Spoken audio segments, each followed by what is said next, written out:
Thank you. Can you give your neighbor a high five? Anijwayele ukushaya izandla bazalwane. Just give your neighbor a high five and say, thank you for joining us.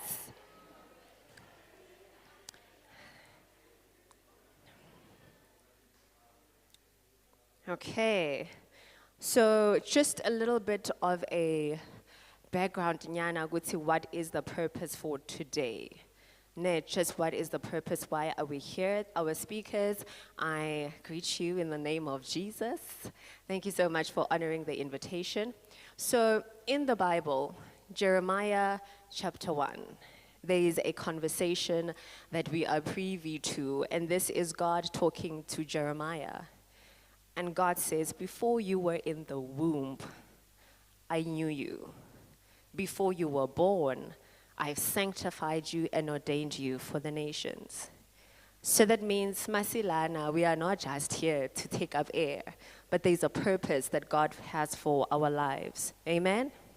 So there's a reason you are here, and before you were even born, there was a purpose for your life. So when we come together for career planning, for business development seminars, it is to say, uphetheni esandleni. Right? What do you have that God has entrusted you with that you are going to use to impact this generation? Uphetheni esandleni. So that's very important, because the decision that you make about your career is a very big and important decision. Niyabazi abasebenza endaweni abangayithandi ukuthi ba miserable kanjani? Ubeve ekuseni ngisaya kasathane. What? Right? And some of you ninjalo nilapho. And imagine you are spending 8 hours of every single day in that environment. That's a lot of time that you are spending in a place where you don't even want to be at. Okay, so today we just want to plant the seed. Ukuthi, think about the spaces that you want to get into and be very intentional about where you are going to be spending your time. I know ukuthi my parents were to bathi, iba doctor because bathini manilube nemali. But you might want to do something else. You might want to pursue photography or producing movies, or you might want to be a digital content creator. You might want to do something different for your life. And it's up to us as Ikomitia youth to say, we need to expose you to these different things. And there was a lady that had a lot of nice cars. Right? So Ekasi, you want to know, what does she do? And I was told, no, she's got a shibin, gupi. So ngathi abantu abanamashibin banemali. So that's an option because that's what you are exposed to. And for a guy, mawukhula elokishini and you see umuntu onemali, onemoto ezinhle, onempahla ezinhle, is a taxi owner. You immediately think, this is something I want to do, because you can only have something that you are exposed to. You have to have a physical representation for something that you want to be. If you haven't seen it, you don't think it's possible. If there are no doctors around you, you don't think I can be a doctor, right? If there are no nurses around you, you don't think it's possible. If there are teachers around you, that's what you want to be as well. Okay, so this session is really just for that, for exposure and to get you thinking. Nalaba abaphakathi inside, they can still change, right? And make different decisions about where they are. Okay, that is just an introduction. So we are officially going to start. Is that okay? Bazalwane ngicela ngishayeni izandla, ngiyenza isobho, come on.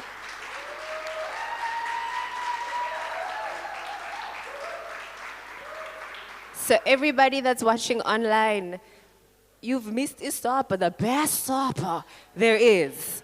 So you've missed out, but thank you for joining us online as well. We're going to start with financial planning. Okay, so let's put our hands together for our first speaker for today.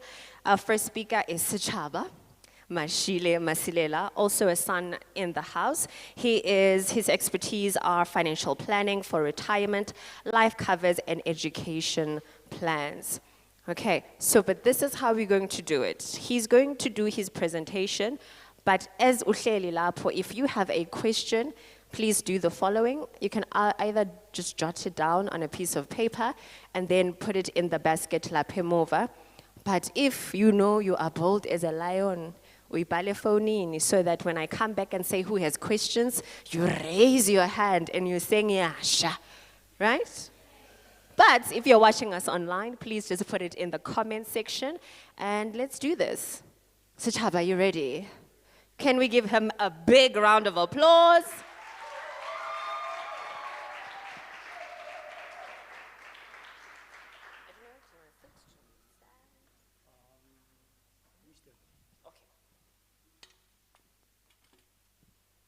Good morning, everyone. How are you doing, guys? Are we good?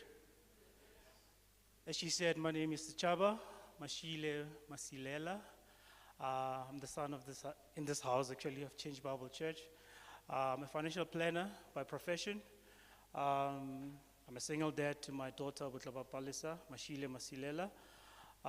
Just here to impart some knowledge about what is financial planning is all about. And I work for Liberty, and I've been at Liberty for 10 years. And I have two companies that I own, Abachess Financial Solutions. I own DMS Ballers. I'm in the process of running a brokerage in about 2 months' time. And what I'm going to do right now is that I just need two people that I'm going to use as my guinea pigs when I do financial planning presentation. I don't like just to do a presentation and then people just listening and all that stuff, okay? So I'll just need two people. Who was born in April? April. A lady in April? A lady in February? I need you, and I need a gentleman, April. Just need you. Yeah, I need you. Come.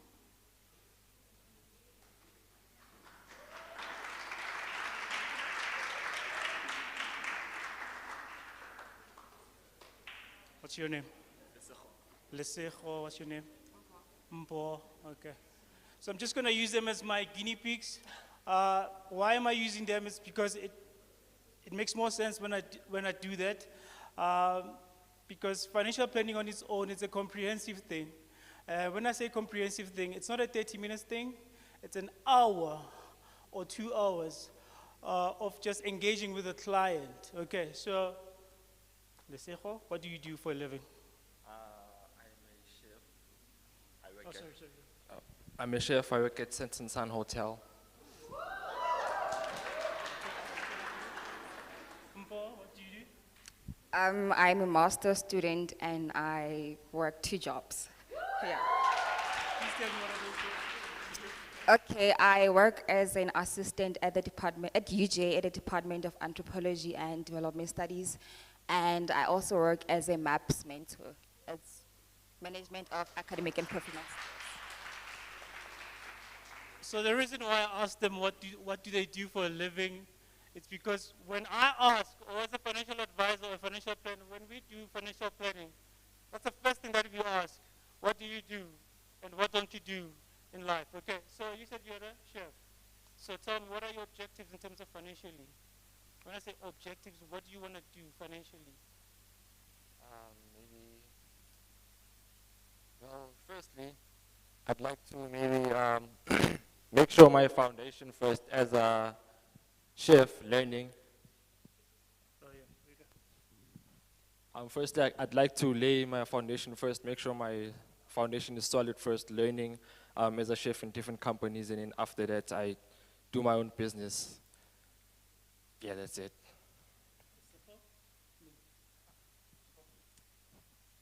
For me, I'd say, well, I've always wanted to know more about like investment. So that is my objective financially because I want to learn more about like investment and how to like save money so that I know that I have a backup and I have like, I don't have just like one source of income. I just want to have like a backup and yeah, just financial literacy in a way. Okay, So let's start then. Financial planning on its own. Like I said, comprehensive financial planning is that it's on its, how do I say it? It has its different levels. Okay, the first thing that we always do when we're talking about financial planning is that we need to protect you. We need to create your wealth. Like you said, he wants to establish businesses. You want to know more about businesses or about finances or about how to invest, okay? So the most important thing is that I need to protect you, first of all, before you can do that. So what we do is that we have what you call an income protection. Okay, an income protection, what it does is that he's a chef. Should anything happen to him, tell me, when you ban yourself, what happens? Who pays you?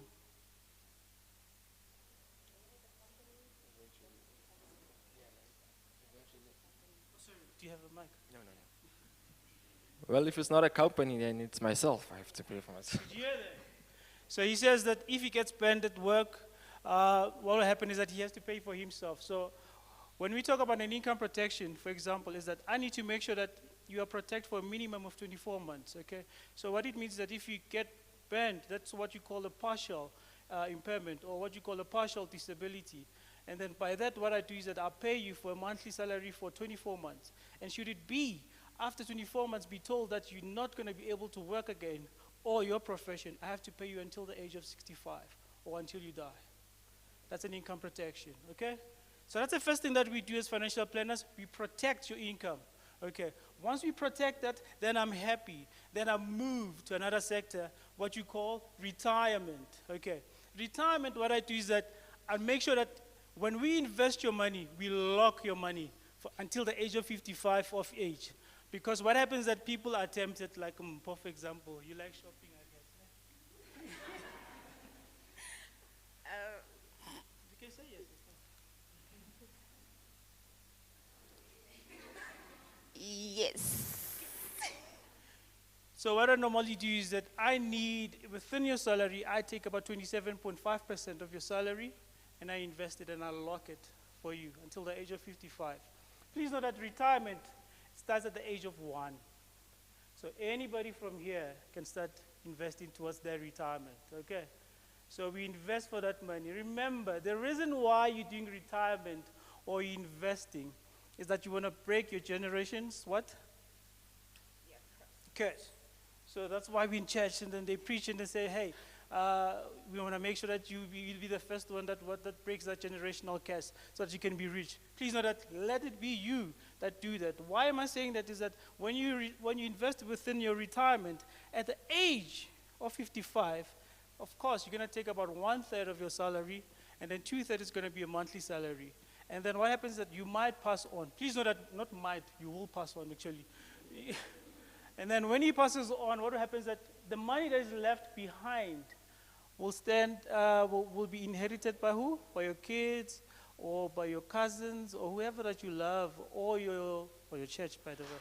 You give them 10% maybe. That's up to you, okay? Okay. So that's what we're talking about when we're talking about the first part of it. And then the other thing is that I want to ask, how many people have wills in this room? Wills. I'm going to count. How many? 1, 2, 3, 4. 4 people in this room have wills. Do you have a will? No. Why? I don't have a reason for it. I just don't have a reason for it. I don't know why I don't have a will. Do you know why you don't have a will? It's because for now, I don't really have, nothing to offer. I don't know, but yeah. Okay.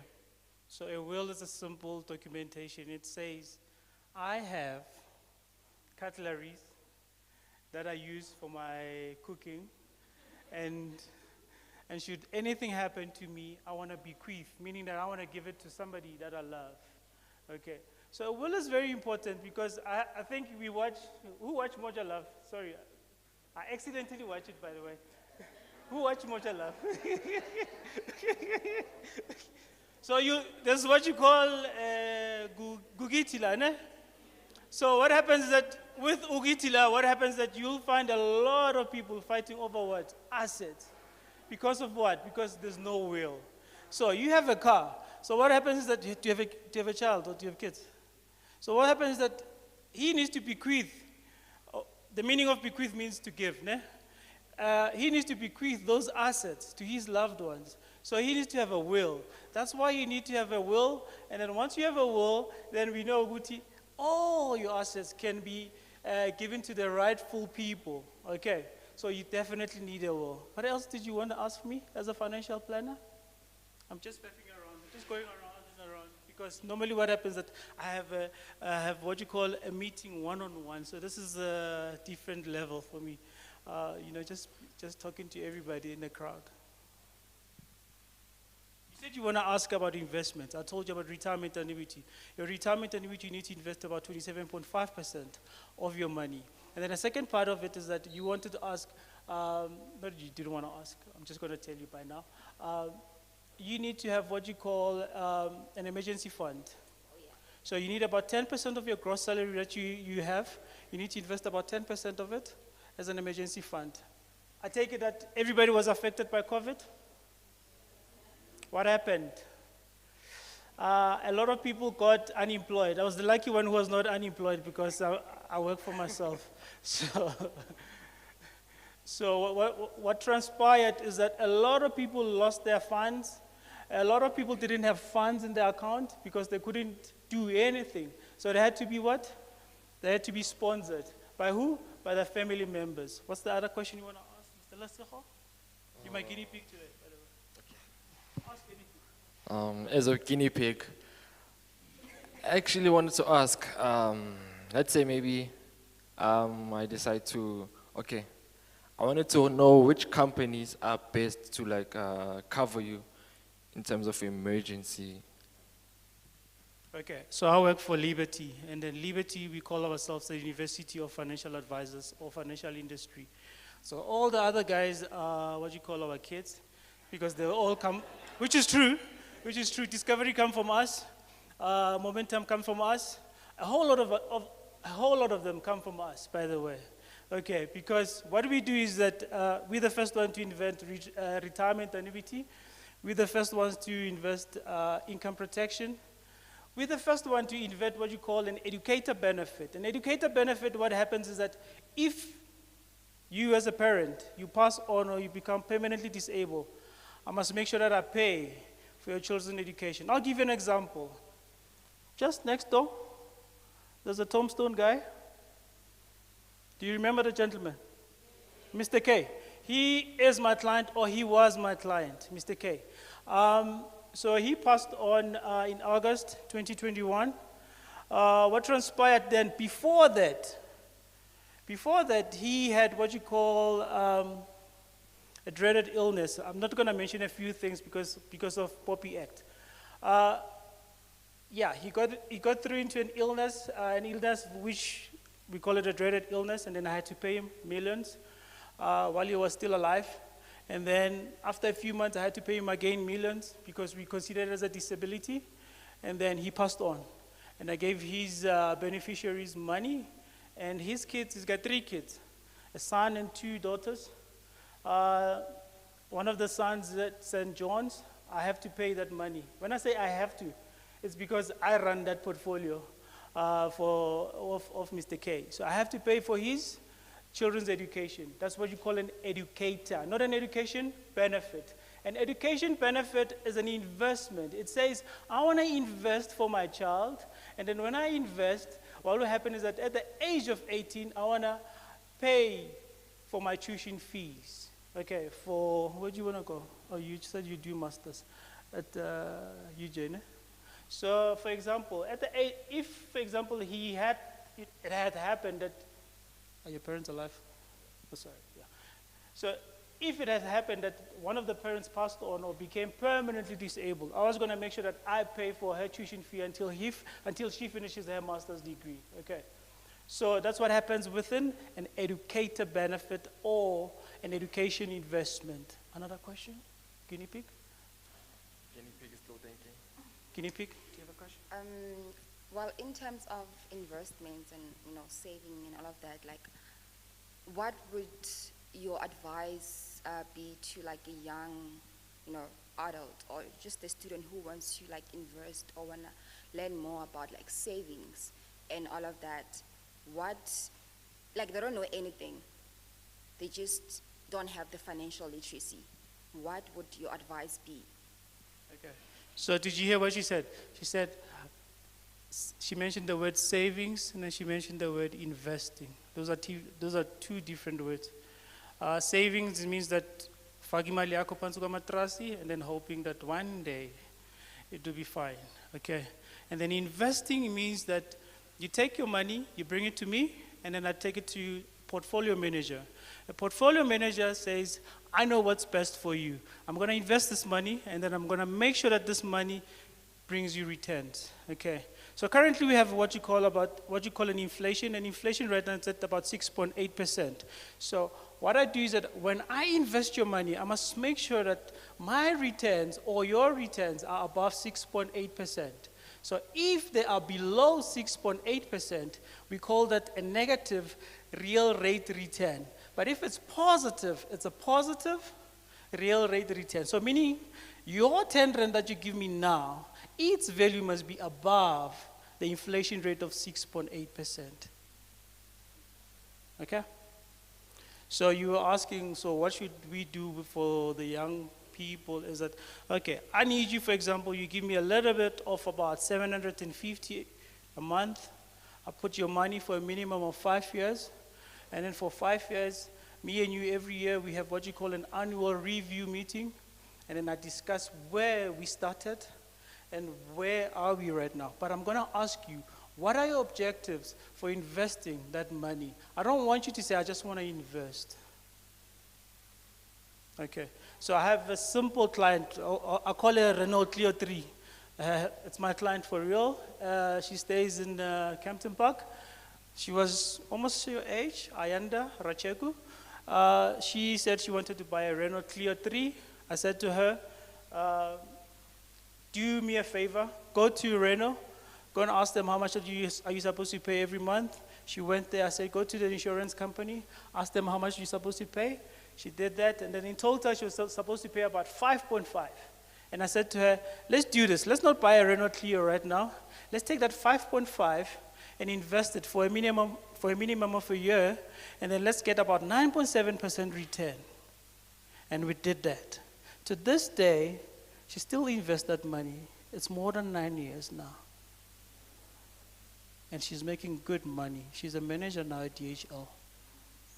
Because she realized the importance of investing money rather than just paying towards immortal end.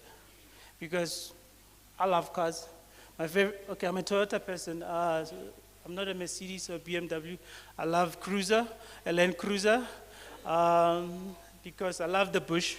I love traveling a lot, so that's why I love Toyota, for example. So that car cost about 1.2 million minimum, and then 2 million, so I love that car. So if me, as a financial advisor, is sound in their head, I wouldn't invest into that. I'd rather invest into properties or businesses, and then once those businesses make money for me, then I can purchase it, as per the example that I gave you of a Renault Clio 3. Okay. Another question? Guinea pig? Okay. Well, I'm done thinking. Okay. So let's say I lose my job. I lose my job. I didn't invest anywhere. Okay. While saving a job now, what would you advise me to do in case I lose my job to be solid in terms of? So did you hear that question? He's working, and then he says, what happens to him? What if things happen to him? But what's the advice prior to that, if things happen to you? So we have what you call an income protection. I've mentioned that, for example.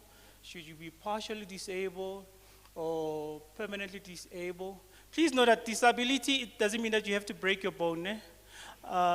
It means that how many people have experienced people that have been depressed lately? We call that partial disability. So meaning that anybody that is depressed, so So I'll give you an example. Remind me of the question. I'll give you an example. I have a headmaster in Middleburg. So I travel all over the country, by the way. But thanks to Zoom, I do a lot of meetings now via Zoom. I don't travel that much. So the gentleman is the headmaster of a school in Middleburg. So he was highly stressed. I think it's kids, because he's a headmaster, and teachers. And what transpired is that we applied for a disability claim. And then what is happening right now is that because he had a retirement with us, I had to give him the whole money. I'm not going to mention how much, but it's above $1 million.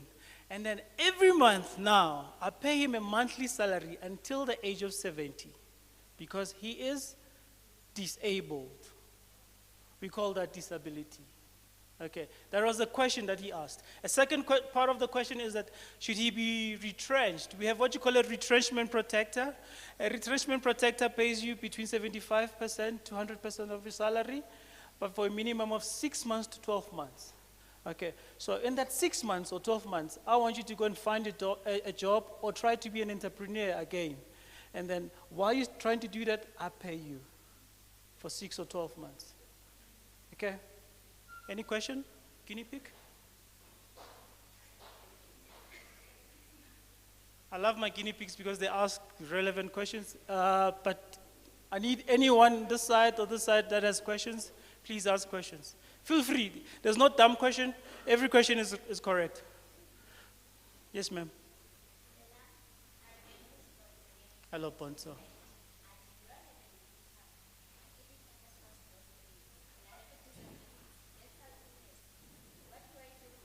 So remember, we're talking about insurance here. When I say financial planning, when I cover you, I insure you. I insure your income. I insure your physicalness. I insure your mentalness. I insure almost everything. So meaning that if you come to me and then you say you need those, you must pay me every month a premium, a minimum of 250 rands, by the way. And then I say, okay, you're covered. And then once those things happen, you come to me, and then I pay you back. Liberty. I'm based at Eastgate, 4th floor. You can always come for coffee. I'll give it for you for free. Any questions? Please, feel free, guys. Yes, sir. There's a gentleman that side.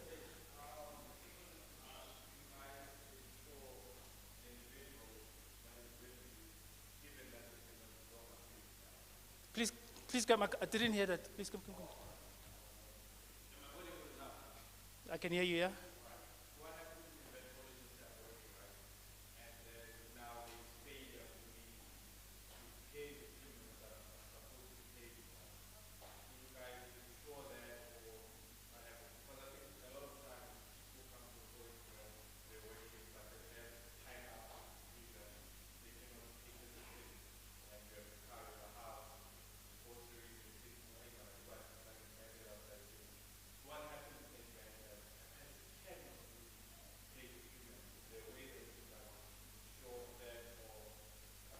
Okay, when I meet you the first time, what's your name, sir? Tapelo. When I meet you first time, Tapelo, I say, Tapelo, what is your objective? And then he said, my objective is to have 1, 2, 3, 4, 5. And I said to you, as a financial planner, this is how we're going to start. I need to protect you first, yes. Let's open up a life cover, or what you call a comprehensive life cover. And then within that comprehensive life cover, we have what you call a financial protector. So meaning that there's a little bit of money that I invest towards your profile. And then should anything happen to you, I take that money and then I pay your premiums. The second thing that I do as well is that I say to you, your objective within 12 months, I need you to save so much, what you call an emergency fund. And an emergency fund, you're going to invest it with me, meaning that you're not going to have access to it. Because I know you very well, Tapelo, you like spending. So I'm going to take that money as an emergency fund, and then I'm going to put it aside for you as an emergency fund. I give you a target. I say to you, let's invest 30,000 as an emergency fund, put it aside, let that money grow. While that money is growing, you're not touching it. Should anything happen to you, then we tap into that fund.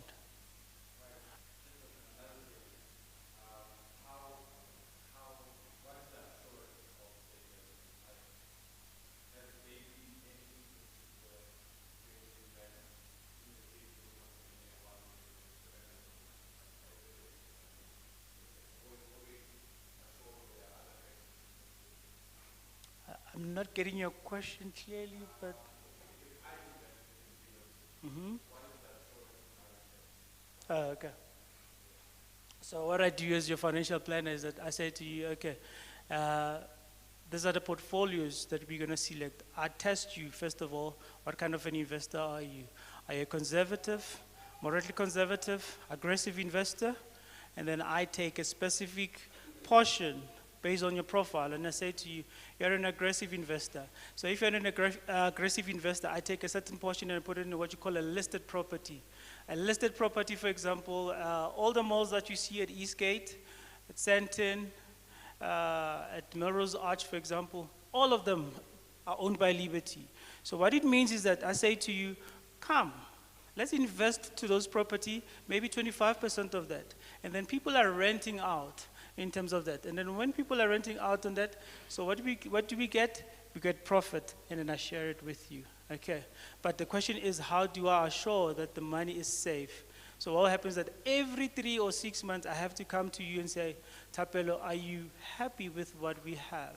And then should a portfolio drop, we already didn't put the whole amount in one portfolio. 25% I did put it in what you call a listed property. 75% I put it in the bonds or balance funds.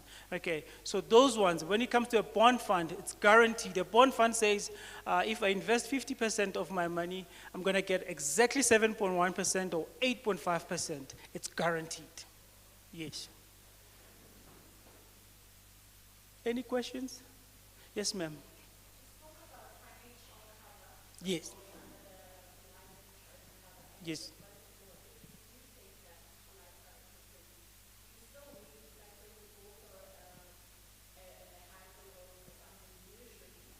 When you take the what? Which loan?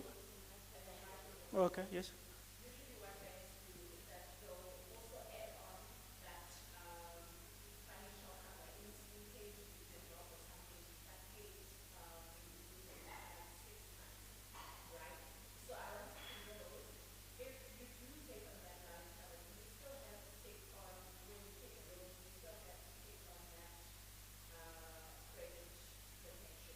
Thank you for asking that question, because every time when I meet my clients, I always ask them, can I please see your bond cover? Can I please see what kind of vehicle you have and then who's financing it? So what you're mentioning there, you're mentioning what you call a credit life. Okay, so a credit life says, should anything happen to you, we will pay off this car or we'll pay off this loan. So what happens is that, let's make a simple example. You have a credit card. There's what you call a credit life in that. There's a loan in that as well. And then a loan, maybe it's 50,000, and a credit card is worth 50,000. In total, it's 100,000. And then you're paying about 700 rands for both of them for that credit life. It's very expensive, because why am I saying it's expensive? Because we could do what you call a life cover for you, and then go to those people that gave you a loan or credit, and then we say, please know that we will like to seed. A seed means that we take a specific amount of a life cover that you have with us. And then we say, you are covered for $1 million. Should anything happen to you, okay, we will pay that 100,000 to what's you. So what we do is that I go to your bank and I say, please remove that credit life, but we'll seed that. Please know that life cover is not expensive. A 1 million life cover, how old are you? How old are you? 22. So these two people, I can cover them for 2 million each. They will pay me about 110 rand. Okay, every month, because that's how cheap it is. But a funeral cover, you'll pay me 300 for 20,000, because they didn't do what? They didn't do what you call blood. They didn't go for tests. So what do we do? When we do a life cover, I bring the medical people. She said she is tall. She said she doesn't smoke. And then when they test her, and then they find that she likes to have a bubbly, and then, hey, is bubbly, ne? Not bubbly, or bubbly. She likes bubbly. I love my whiskey, by the way. So she likes bubbly, and then because of that, we have what you call, we load the premiums, and then the premiums, when for example, I would have charged them maybe 110. Because of that, I might charge her about 150 rand. 150 rands. But when it comes to a funeral cover says, if I die, And then if you die, then it's fine. You'll pay 300 rands for that 50,000 rand. But thank you very much, ma'am, for asking me that question. It's a very valid question.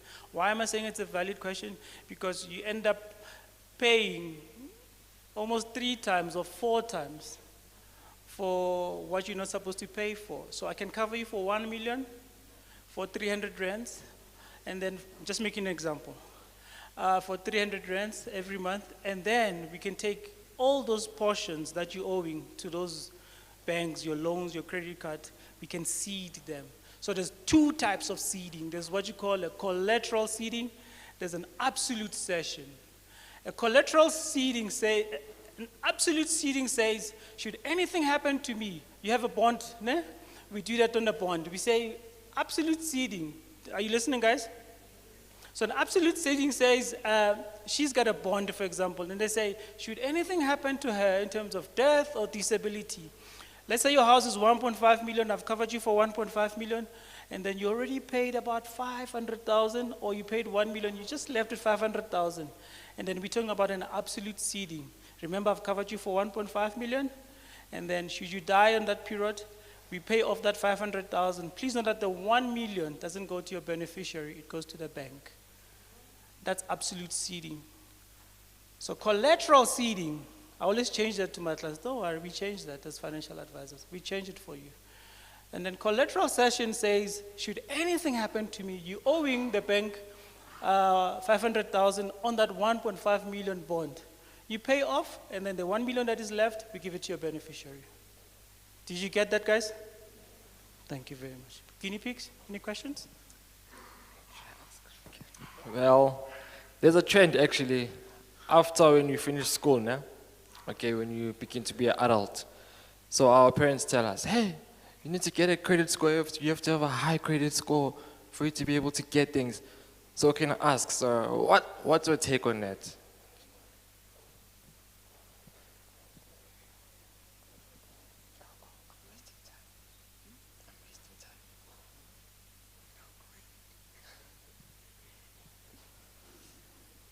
Did you get my questions right, Pete?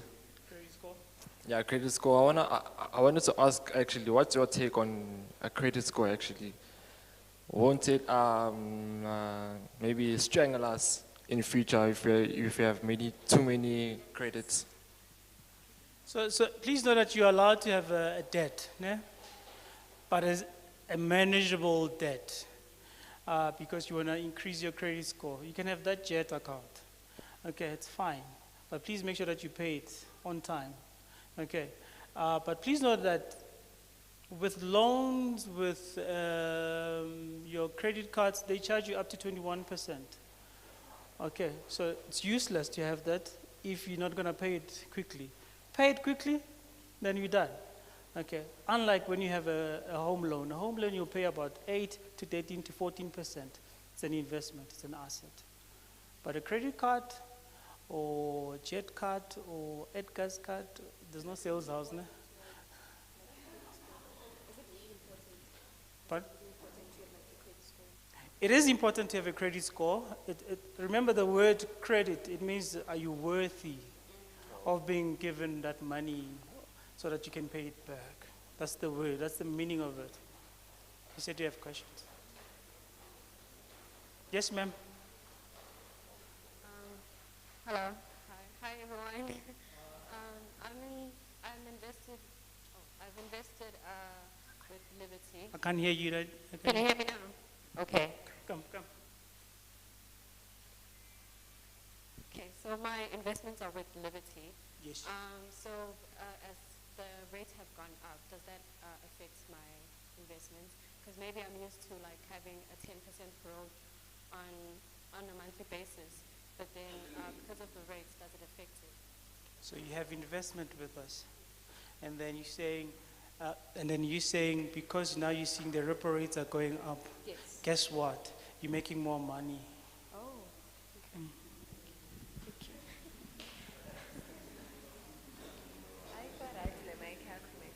Should we go? Any questions from online, guys? Oh, there's questions from online people. I didn't know that we're online, so. Thank you, sir. Thanks, can you please give them a round of applause? That's your cup. Thank you very much. Ingahlala phansi. Shame, like we made coffee for him. I'm sure it's cold by now. Okay, so in Konzweni we have Rehoboth, right? Rehoboth, that Umfundisi really is gearing the church. We have a plan for the next 3 years. So what do we have in the church? So for someone in the financial sector, right? Thina bezalwane, we don't have a good relationship with money. We do not have a good relationship with money. Mayikhona mayisebenziswe. We do not want, am I lying? That's how we think. The only time when we come to church and we hear about money, it's offering and tithing. But we have people like you in Konzweni who have information that we need. Ogothi, actually, this is what you could do. This is what you should do. Right? And it's weird, we pray, Guti, the Lord will give me long life, but we don't plan for this long life. And we're smoking about protection and insurance. We are like, Yatada, no weapon formed against me. Disability in Jesus' name, fire. It's not gonna happen. And then go finance, they tell you, you need to have insurance. And she's like, with long life, he will satisfy me. I will live in houses I did not build, come on. So what are you going to do after this? Because we're planting the seed, right, guys? So that we start thinking differently about imali. So as someone who is a son in the church, what are we doing after this session to get young people together again and say, "Seninguphi manje?" I'm a very practical person. So my advice is that because you already know who I am right now, I've introduced myself and what I do. Can I give them my email address? I will give you my email address. I would have loved to give you my contact numbers, but I'm going to start getting WhatsApps, So I'll give you my email address. The reason behind is that then I can have what you call, if you don't mind, whoever within this group or within church that says, hey, we need to speak to you on a one-on-one basis or as a group, please come and then do a presentation for us, or come in my household and then so that I can do what you call a one-on-one. So what I do is that I work from 7 in the morning, I knock off at 9 p.m. Because I see a lot of people either via Zoom or via one-on-one. And I prefer, if you are just around here, you can just take a taxi or drive, come to my office. I'm on the 4th floor, East Gate. Come and have coffee, and then we'll discuss everything. But you set up an appointment with me first, and then my PA will just do everything for us. Yeah. And my email address is tsetsi.masilela@liblink.co.za. That's my other name, Tsietsi. I'm named after Mashinini. Hence June 16. So tsietsi.masilela@liblink.co.za. But if you wanna DM me on my Facebook, it's Sechaba Mashile Masilela. Sechaba Mashile Masilela. You can go now. If you have airtime or data, you'll find me there. And you just DM me and say I was there, and then I'll send you emails. Yeah. Is that the proper? Okay, and what we'll do, we'll also share this on the Transformers group and the Rooted group, right? His email address and his name and surname on Facebook, so that you can ask him more questions. And then there are people who are getting married. Are we getting married in community of property? Because forever, yeah, Hamish. So what can you advise? What are we doing and why? The best advice, all the financial advisors will, not all, but some of the financial advisors will tell you, have a proper contract first, and have what you call an auntie, what's the word? Sorry, my English just depleted. It's out of community of property. That's the word I'm looking for, but there's a fancy word I was trying to use, but yes, that's the one. So do your contract first, and then have what you call out of community of property, with or without. That's the safest way. Because what happens is that, I'll be very, very honest with you. I sit with couples, and then when we do life covers and everything,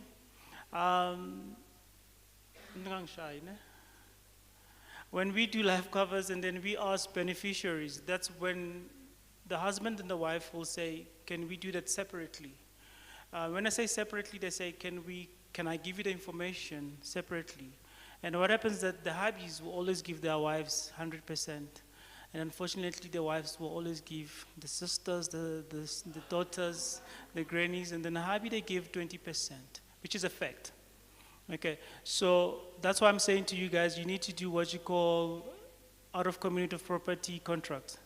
So that should anything happen when you divorce or whatever that happens, I know that divorce is not a good word in here, but when it happens, let it happen in a nice way. We're being real, we live in a real world. And the last question from our Facebook: how does a trust fund work? In the simplest way, a trust fund, you nominate an individual that will run it for you, meaning that I have a daughter, for example. I'll give you a simple example. I have a daughter. Should anything happen to me, I already have a will that has been drafted, and then within that will, it identifies who needs to be my executor for all my, for all my assets, and then who needs to manage the whole trust fund. So that's how it is. I'm just giving a simple example because it's a very detailed one. Because why am I doing that? Because when we do financial planning, we're dealing with individuals who are different. He's a chef, she's a master's student. So those are two different people. We don't like being generic as financial planners. Yeah. Could we please give him a round of applause? Thank you very much. Okay. So I wanted us to start ngemali and get the uncomfortable conversation out of the way. Okay, so we are moving on with our second speaker, Ubaba Muning. He is a Tiger Brands executive. So, yeah, Tiger Brands executive. So sizomamela, we're gonna jot down our questions and then we will engage afterwards. Okay. Are we ready? We are bold as? We are bold as? Okay, let's put our hands together for Ubaba as he comes forward.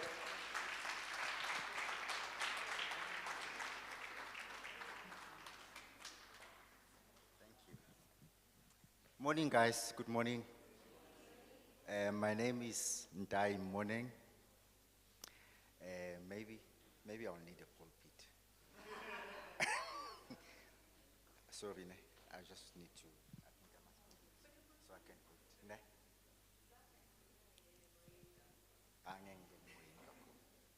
All right. So yeah. I think I was inspired by the financial planning, a lot of conversations. And in corporate, we also need inputs from people like you as well, because there's a lot of financial gap or knowledge in where we are in corporate.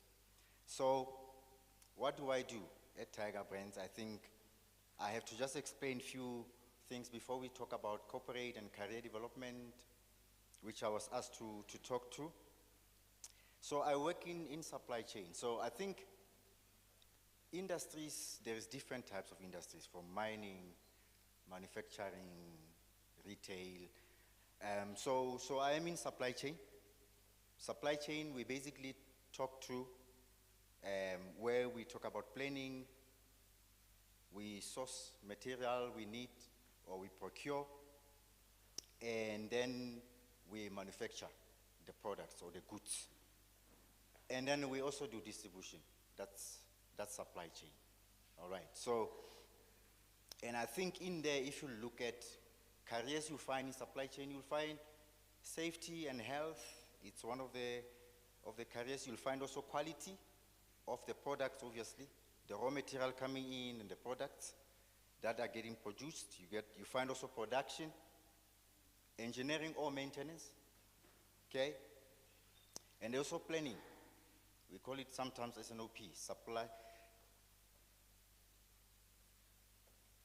Whoa. Okay, thank you. That will help. So SNOP, which talks to sales and operations planning. I just need to put this down so it's easy for me and comfortable. All right, thanks, gentlemen.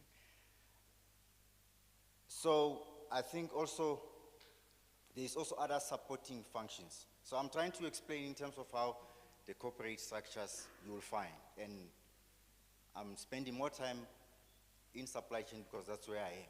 But you'll find different structures if you go to mining and all the different sectors we have. You know, there's also the performing arts. It's also an industry. So you find different structures if you go into that. The supporting functions you'll find finance, you'll find human resources, obviously, which is, we need human resources to function. You also find marketing, very important, especially in supply chain, because your stuff must be out there, people must know, it must be innovative, you know, even how you activate your new products so it can learn and people can accept your products. There's also research and development, very big in supply chain, because you have to come up with innovative ways. You know, even right now there is also a big drive on convenience. So people want to microwave things and eat fast, and we need to be coming up with products that will also last longer, you know, that you can take from your fridge, microwave, you eat, you're good. So R&D is very big in supply chain. There's also about customer. Very important to understand what your customers' needs are at every different location and different places. So there is this term also we call ourselves, we are in FMCG, that's the name of the industry we're actually in. FMCG, that stands for fast moving consumer goods. So it's consumer goods. And this is categorized by three main categories, if I may call them. It's food and beverages, you know, drinks, cokes, oros, and those types of beverages, and food in general. There's also personal care and toiletries, you know, the soaps, the beauty products, that's part of personal care and toiletries. Household and cleaning items, domestos products, Doom, this is personal, this is household items you find. So I just wanted to give you that, because sometimes you hear of those words, but you don't know how does it fit in and how does it operate. So my job itself, I also need to give you a little bit of how my job, or what my job entails. So in terms of supply chain, we then have to define, me and my colleagues, the manufacturing strategy for the business. So we say, okay, this is how we're going to source. This is the material we need to source. This is where it needs to be sourced. Then it comes into our warehouses. Now we come up with strategies. How are we going to convert to be efficient, good quality, better than the competitors, have it on the shelves faster than the competitors. I'll make an example. Some of the products, you don't have the luxury of keeping it, like bread.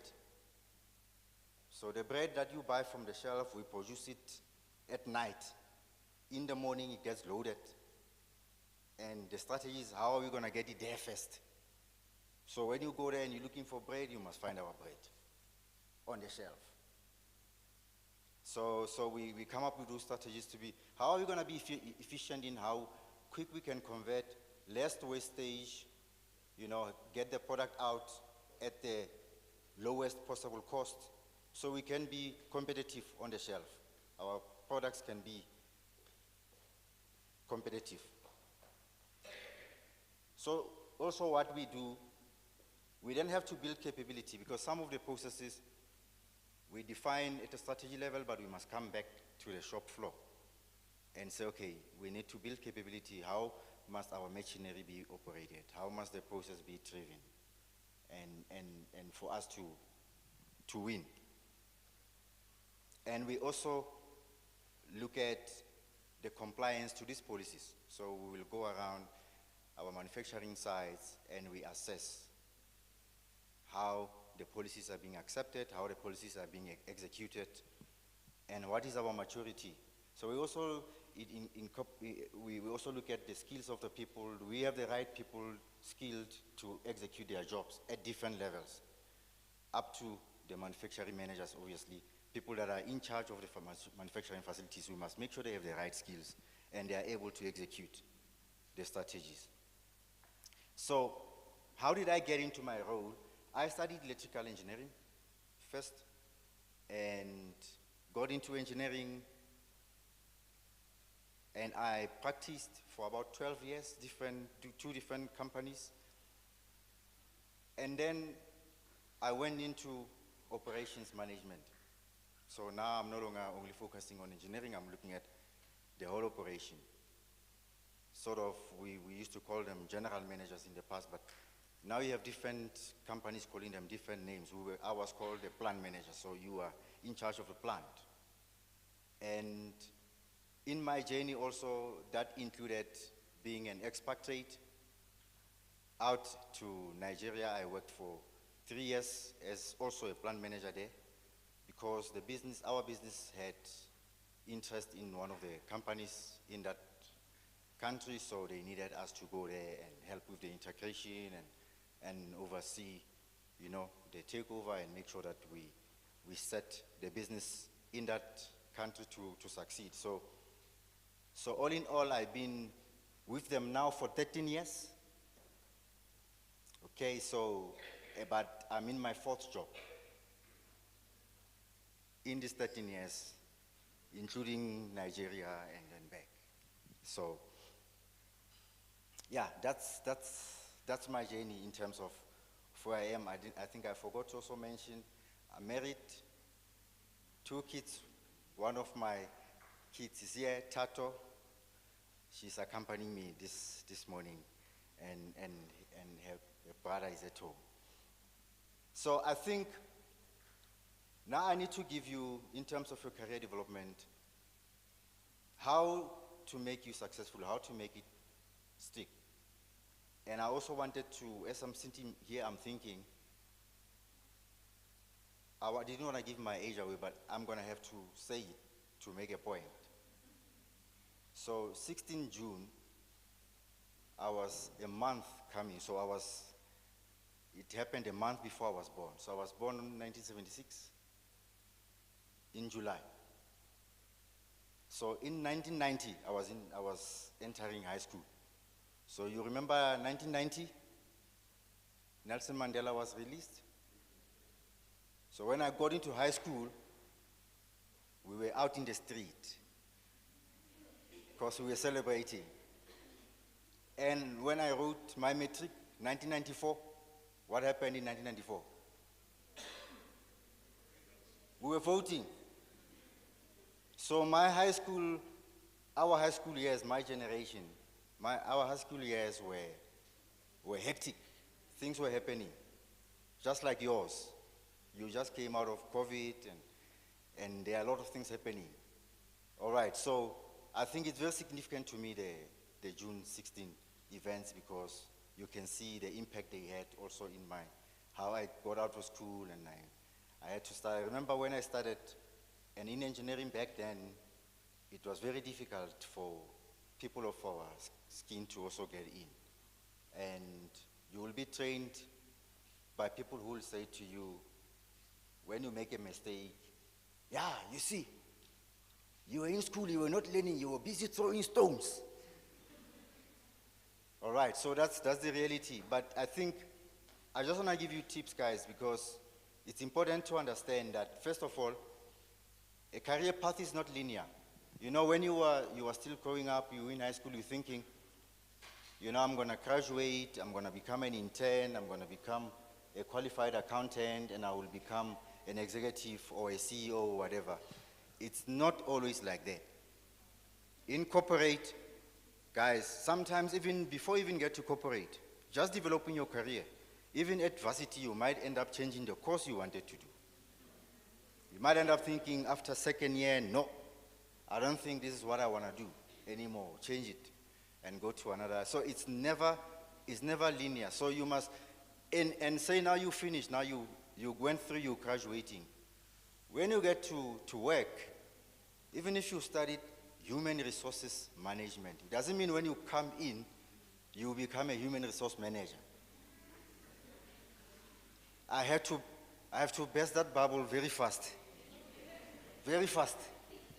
Because it doesn't mean when you come in. So be prepared to start small while thinking big. Vusi also always likes to say that. Even with your qualification, be teachable and be approachable. Some of the best learnings or teachings at work when I started in my career were from the operator that didn't have even standard 5, grade 3. And you know how he said to me, Ati Puti, Yazi, uma sinenkinga la, ifana le. Normally laba ama colleagues wakho abamhlophe uma beza bafika bavule la. Balungise la bese kuyalunga. And impela when I go and look, then I could fix the problem, we can move on. So you must always be teachable and be approachable and be tactful. You know, sometimes with your qualification, okay, corporate doesn't work that way. You have to be tactful. But again, don't be scared to get your hands dirty. Don't be scared. Sometimes it calls for you to roll up your sleeves and do stuff. Sometimes even stuff that's got nothing to do with your function. But just because kunomsebenzi kumele wenziwe. And you must remember, it's always, and I'm going to talk about it briefly, it's always about saying, what are you learning? What are you learning? As long as you learn, you're becoming better and better, and you're getting ready for where you're going. Okay, that's that. So the other second point, which I think we need to talk about, is you need to develop good work ethics. Good work ethics go a long way. And I'll tell you now. Please meet the due dates.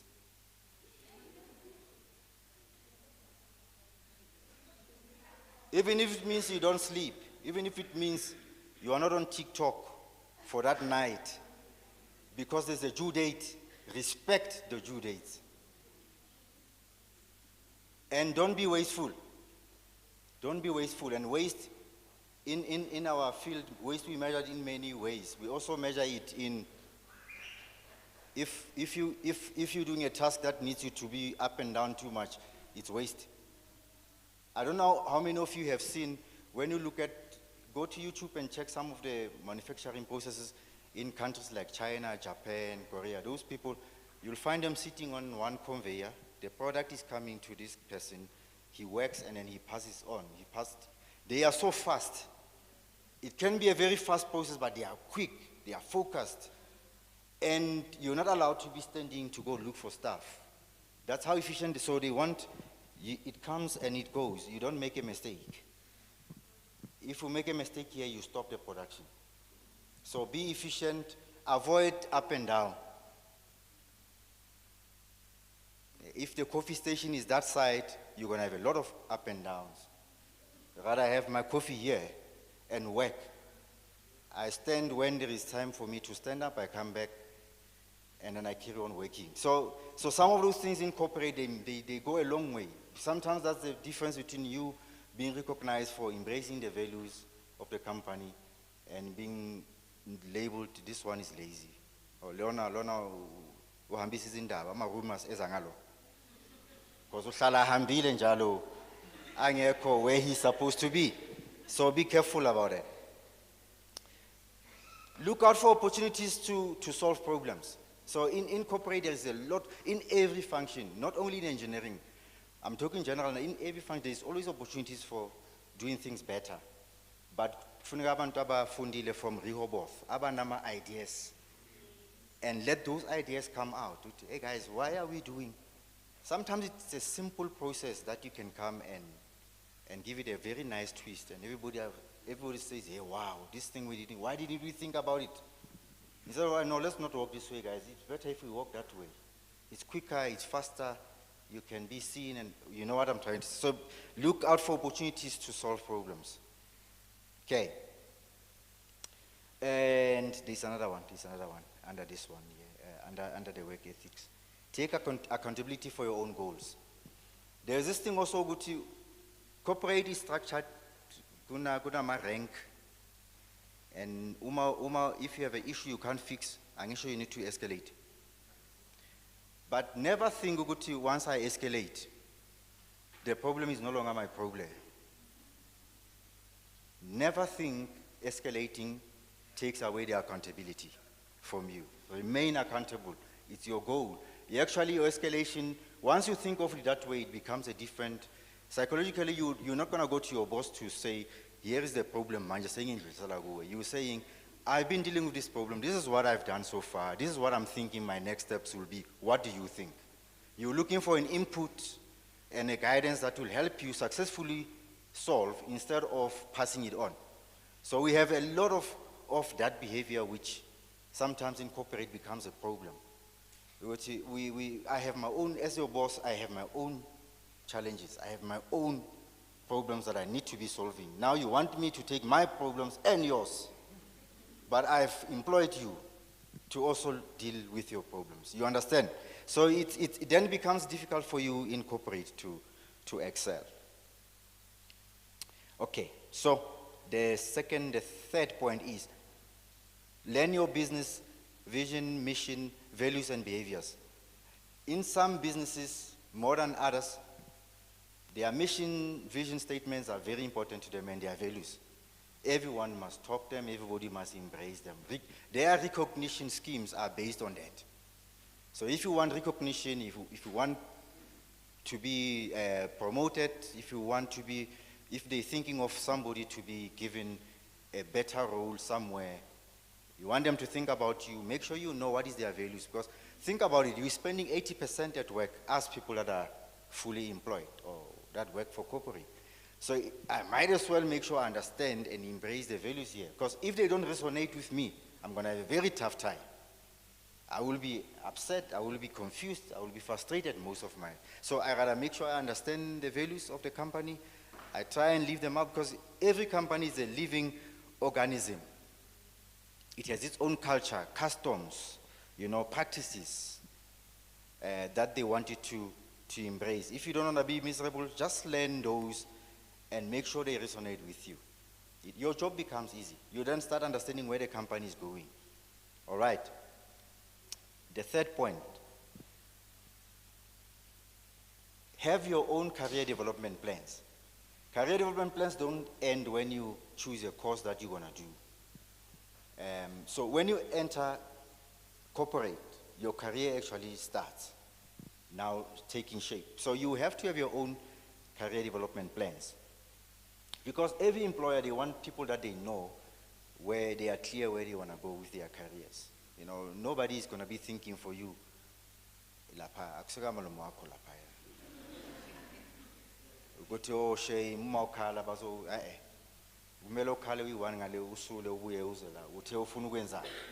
What do you want to do with your life? Let's get back to that.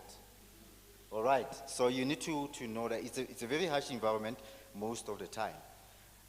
So if you have your own career development plan, you will know also which skills you need to focus on, you need to deliver.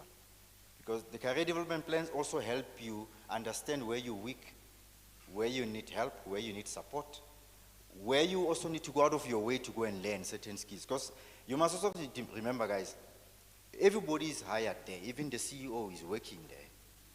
He also has his own career development plans. Nobody's going to worry about your own career development plans. You have to be the one pulling and making sure that you go in the right direction. You must understand where your role fits. We're still talking about career development plans.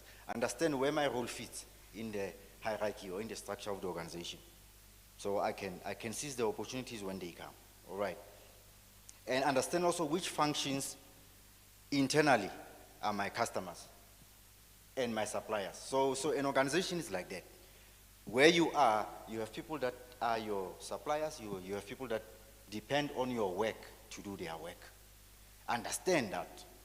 You go to, okay, I need to get this quality of supply, I need to give this quality to my customers.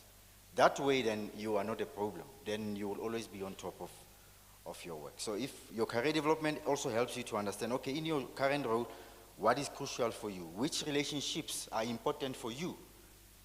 Sideways, even vertically upwards.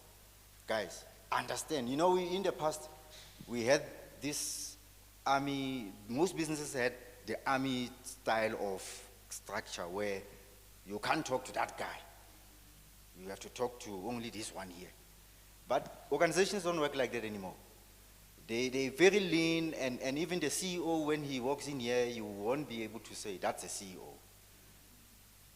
But you must be able to know what language you must talk with the CEO as well, where you are.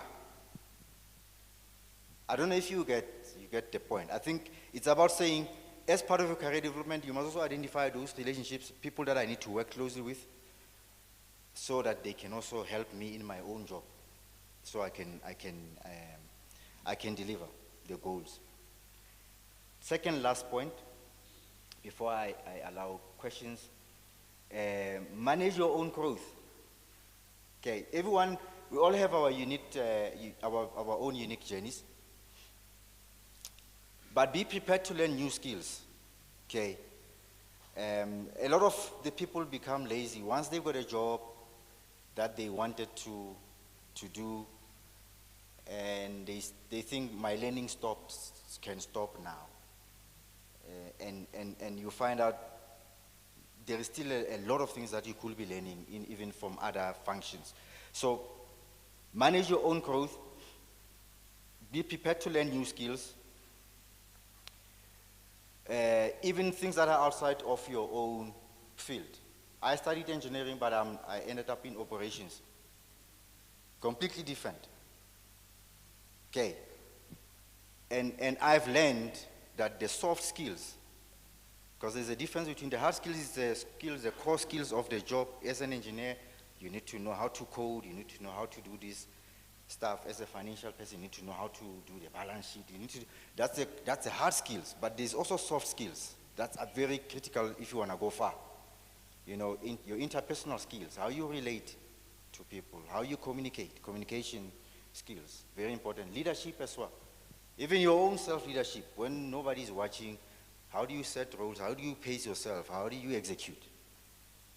Very, very important. So when you're managing your own growth, you look at those things that, you know what, I don't think I'm good at presenting, for instance. I need to go and learn that skill. And you can then watch other people when they do it and then ask for tips. Oh, I want to present. Can you give me an opportunity to present the next time? Even if it's just one slide, then you can give me feedback. When you're owning your own growth, you will go out of your way to make sure you enhance your own career that way. People like that, they go very far. You will then be considered for roles that are even you didn't study for. But because you have some qualities and attributes that the people that are making decisions can see, yeah, you know what, if we need to make progress on this thing, we need that person here. And in most instances, sometimes you don't even have to apply for the role. My last 2 roles I didn't apply for. They came and said, we need you to go to Nigeria. I said, what? Okay, if you're not sure, you can go first and go and have a look. And then take your family there, let them go and have a look, and then make a decision. We'll wait for you. Then this one year, they just asked me, the director just said to me, okay, Mr. John, how much are you earning? Okay, please come. You're now gonna work. You're now gonna come into this function.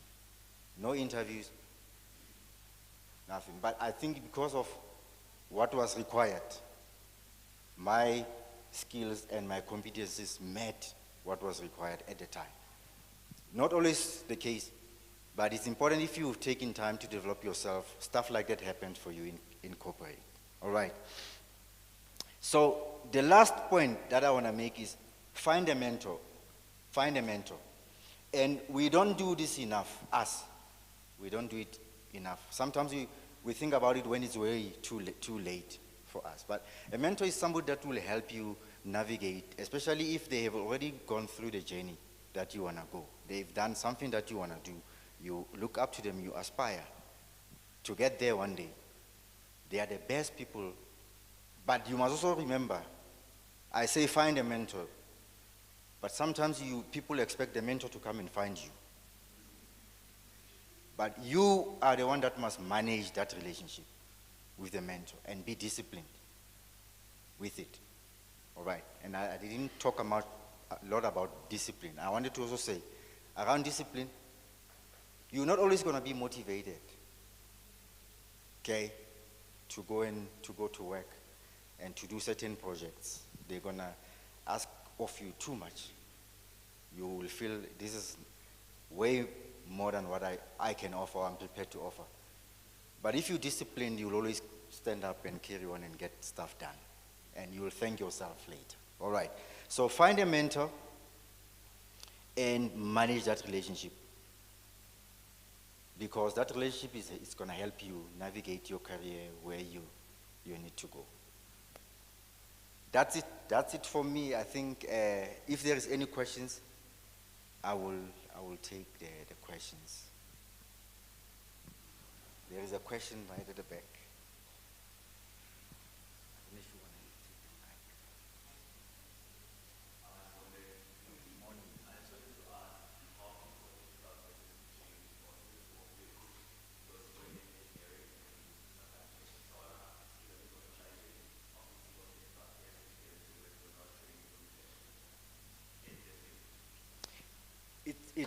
It was challenging, I must say. You will expect it to be challenging. It was also because I was coming from a different type of manufacturing before that.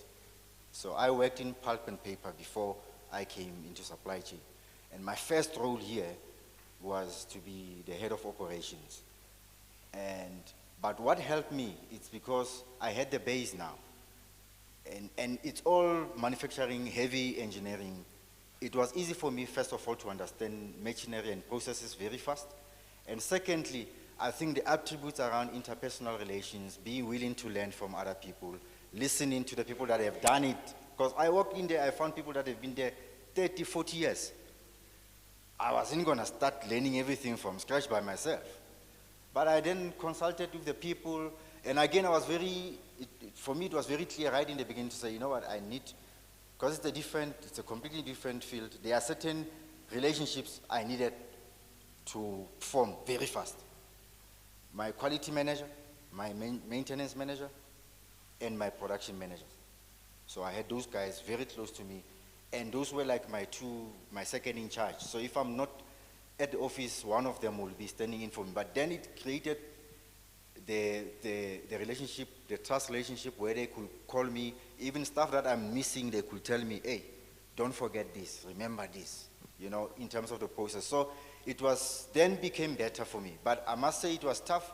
It was a new environment, 24-hour, 24/7 sort of. Now you get called for anything. If somebody gets injured on the floor, you get called for that. You must now be able to respond. But it's doable.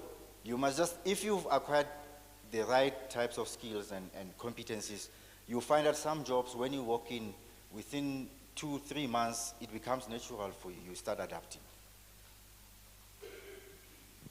Put.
So the first question is about me. What do I do?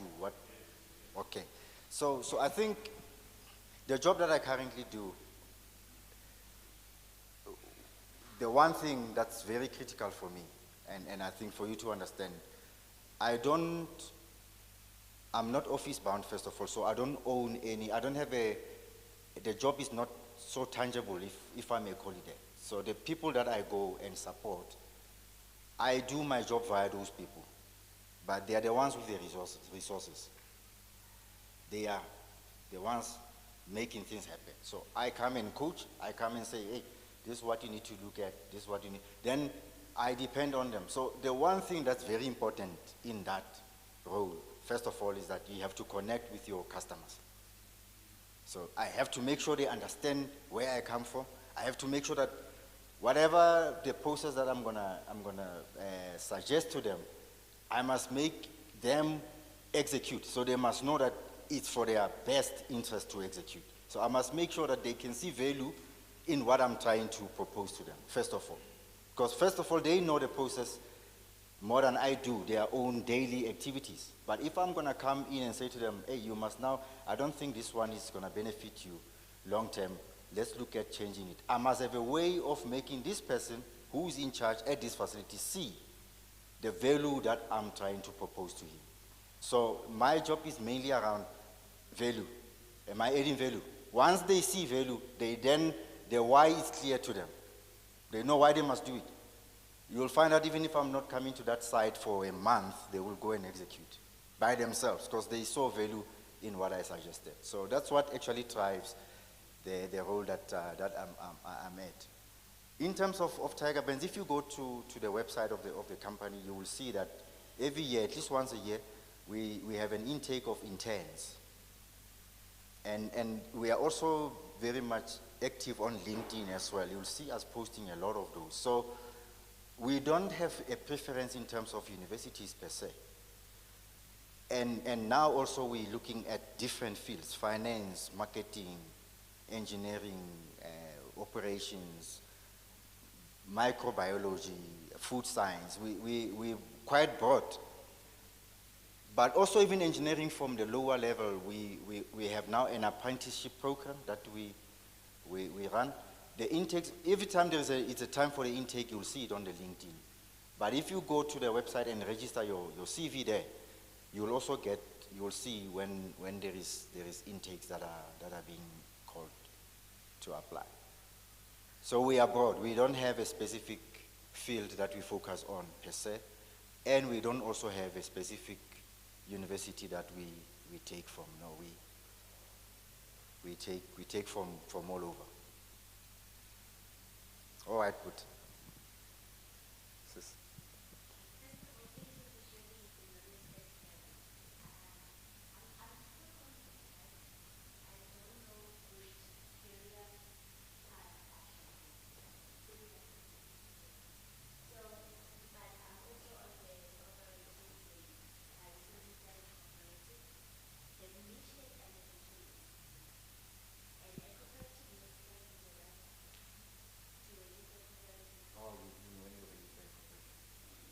I'm not sure about it. That's cool.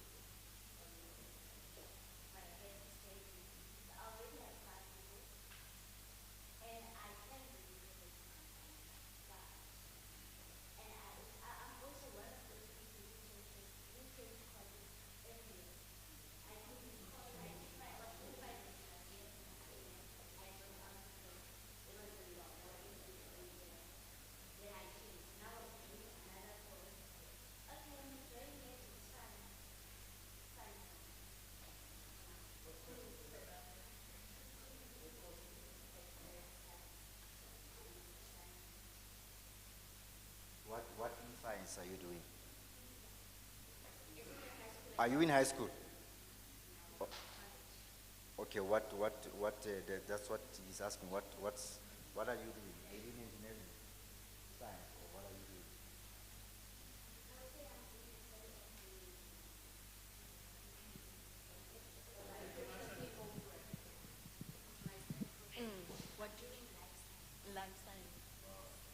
Okay, I'm gonna answer you as a former student advisor, and that was my first job. What I used to do was that I had to take you out and then do what you call a study or needs analysis about you, about your qualities, about who you are. And then after I've done that, I'll have to expose you to different environments, meaning that you have to identify people or companies that interest you. And then once you have identified those, you spend about 3 months each. You're allowed to stay for a year not working, not studying or doing anything, just tapping around those things. Once you identify out of those 3 or 4, then you can say, perfect, this is what I want to do. I also wanted to do engineering. I didn't do engineering. I only got exposed to marketing because I never knew that I speak a lot and all that stuff. So I'm good in math and science, but I enjoy traveling and exposing my knowledge to people. So that's what I enjoy more than engineering. So like you need about 3 industries or 3 people, identify them, boom, then you'll identify your niche. Okay? Don't despair. Thanks, sir. I think you're clear, ne? All right. I was going to say, I think in closing, there's more questions.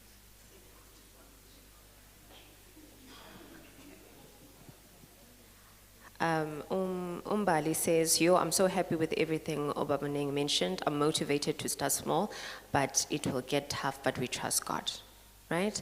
And the question is, between procurement and transport, which course would you recommend for someone who studied supply chain but wants to further their studies?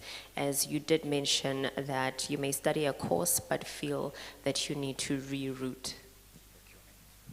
Procurement, because I think it gives you more, the supply chain courses under procurement, they're much broader because you learn the sourcing of the raw material, how it's converted, and it covers a whole lot more other things than if you're just looking at logistics, because logistics is more at the tail end of the process. Okay. In fact, there is, in terms of procurement, and that there is certification that you get where you get a professional, that's just like when you get a professional accountant or professional engineer, there is a certain qualification you do, which is a procurement qualification that's very good for future development. Yeah. There were other questions. Okay, guys, this card says Hambile. Maybe can we take one more and then I can refer to.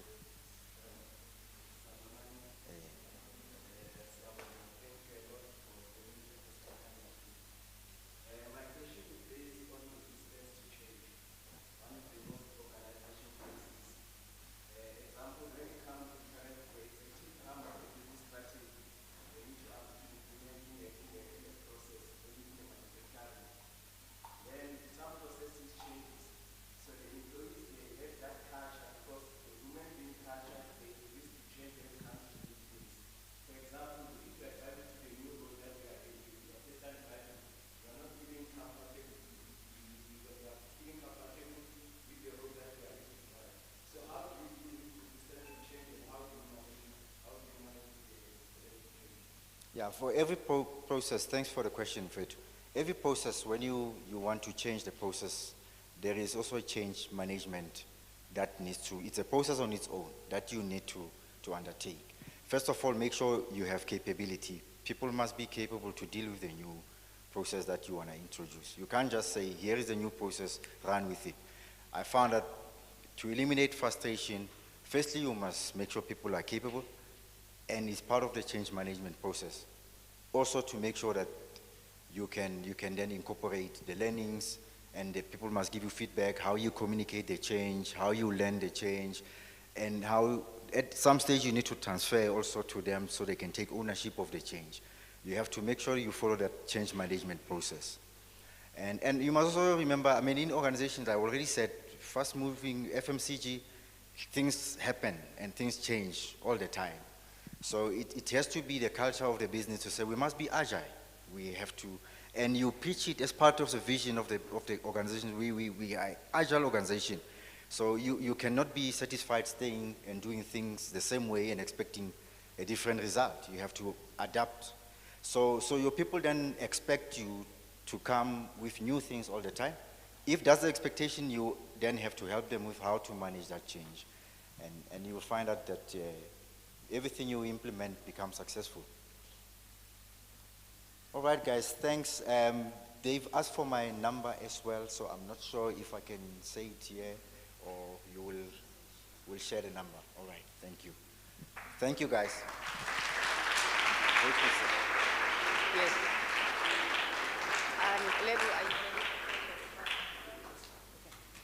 Okay, can we please just put our hands together for Ubab Muning?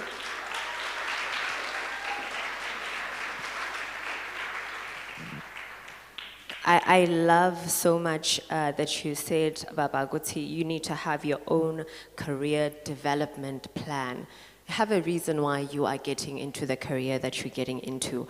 But also, I love that we must own our own growth. As what I see emsebenzini is when you are umzalwan or sister fire mosne. Sister fire, you start working, and the first thing you want to do emsebenzini is prayer nyana ngelunch inini, and then prayer hour inge lunch 11 till 12 or 12 till 1. Oh, sister fire ufuna ukuhlala until 1:30.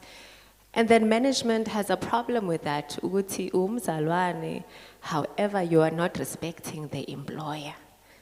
So it's very important, Guti. Lithi Bible, Colossians 3, whatever your hands find to do it with all of your might as unto the Lord and not unto men. So much figure, we are not recruiting people for the kingdom. Ne? We are doing it through our work ethic, through our excellence in the role that we have been employed to do. Not to go out, Sister Fire. Okay. So we're moving on with the program. We have Ulebo Mehlemakulu coming through. So as we said, Uguti, you need to move with Iskati, right? A lot of young people want to be influencers. Ne? Bafuna ma followers, but they want to get ama followers wrong. They want to pose naked. Hey, siyanbona. Siyanfollow, bese siya unfollow, ngoba siba shocked when we get to your social media pages. Ukuthi content yenu, uJesu akekho mningi. Bayazazi angibabe kakhulu, but it's very important what you put out there, right? And we see a lot of the people that we follow bayenza ama adverts. Skip, and all of that is paid for. So we want to know, how can we monetize the content that we put out there, right? How can we make money out of it? Okay. And Umfundisi always says this, the moment your name appears on the screen, announcements, Miss Ayashlubi. Nina, first thing you do, Miss Ayashlubi. Hey, why is she wearing a bikini?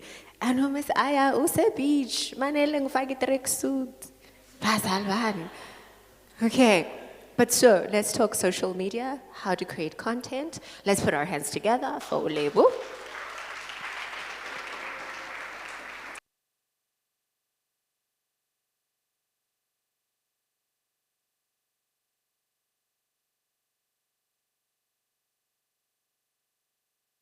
Manager. Okay, let's start here. Who has social media?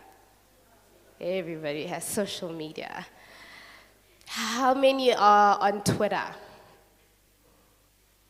How many are on Instagram? Majority. How many are on TikTok? Okay. How many of you's favorite is Twitter? Okay. How many of you favor Instagram? How many of you favor TikTok? Okay, I'm going to go around asking questions. We're going to be interactive, right? Social media is a very big platform now. brands don't pay TV anymore for adverts because we don't sit down and watch TV much anymore. We are always on the road, we are always busy. This generation is a very fast-paced generation. We're not like back then you knew Yo TV, from Yo TV, there's this and then that, Days of Our Lives, Bold Generations. We don't do that anymore. Slalala. Even in movie, you can watch a whole movie on TikTok. That's just how crazy it is. So brands don't pay TV anymore. They don't pay your SABCs. They don't pay your DSTVs. They pay what we call influencers. Who have favorite influencers here? Okay, I'm gonna go around. Is there a second mic or do I need to go around? I need you to tell me, let's see, who has a favorite influencer? You guys put up, who's your favorite influencer? Kayam. Why is she your favorite influencer? Because of Work ethic. okay. Somebody else? Favorite influencer? Young Stilo. Why is he your favorite influencer? Because? Because he wear Nike. Okay. Okay, here's Mike, okay. I'd say Musa Keys. Musa Keys, why? Musa Keys, like he influences a lot of people in a trip. You see trip, that guy can. Okay, swag. It's Baba Lohore. She talks more about motivation more than anything else. Okay, I'll take one more. You see, everybody has a reason why they have a favorite influencer. Who's your favorite influencer? Tumisiko. Why? He lives a healthy, active lifestyle. Okay. So when you guys follow people, you follow them for a certain reason, right? So, KMs, you love her work ethic. That's why you follow KMs. You said Stilo, young Stilo. You said Musa Keys for drip. You said because he wears Nike, ne? Am I right? That's different, but okay.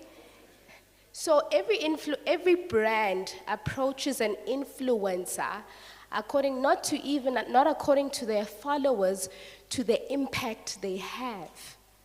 So I can have 5,000 followers and you can have 20,000 followers. But Nike will prefer working with me because I can reach him. I can get him or him to buy a Nike sneaker, but Wena, who has 20,000 followers, can't reach that target market because you don't know your people. You don't speak to your people. So influencers come into now as a marketing, but also can be very detrimental to you guys because now you're putting yourself under pressure to get everything these influencers have, and yet they get them for free. They don't buy them. Can, like they're saying, oh, this Nike sneaker is so comfortable. They paid them to say that.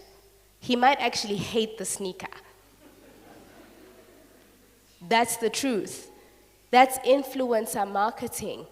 How do we build a brand? Who of you want to be influencers? Who inspire to be in the influencer marketing game? It's not easy. It looks easy when your influencers are posting, right? And you can see their follow count grow. But you need to find your niche. You said you followed Tumisiko because of his healthy lifestyle and active style. He's found his niche. You need to find your community. Who is your community? Who are you talking to? You can't just post anything. I am a marriage, motherhood, lifestyle speaker. That's what I do online.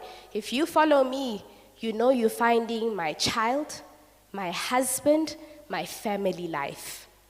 You won't find nakedness.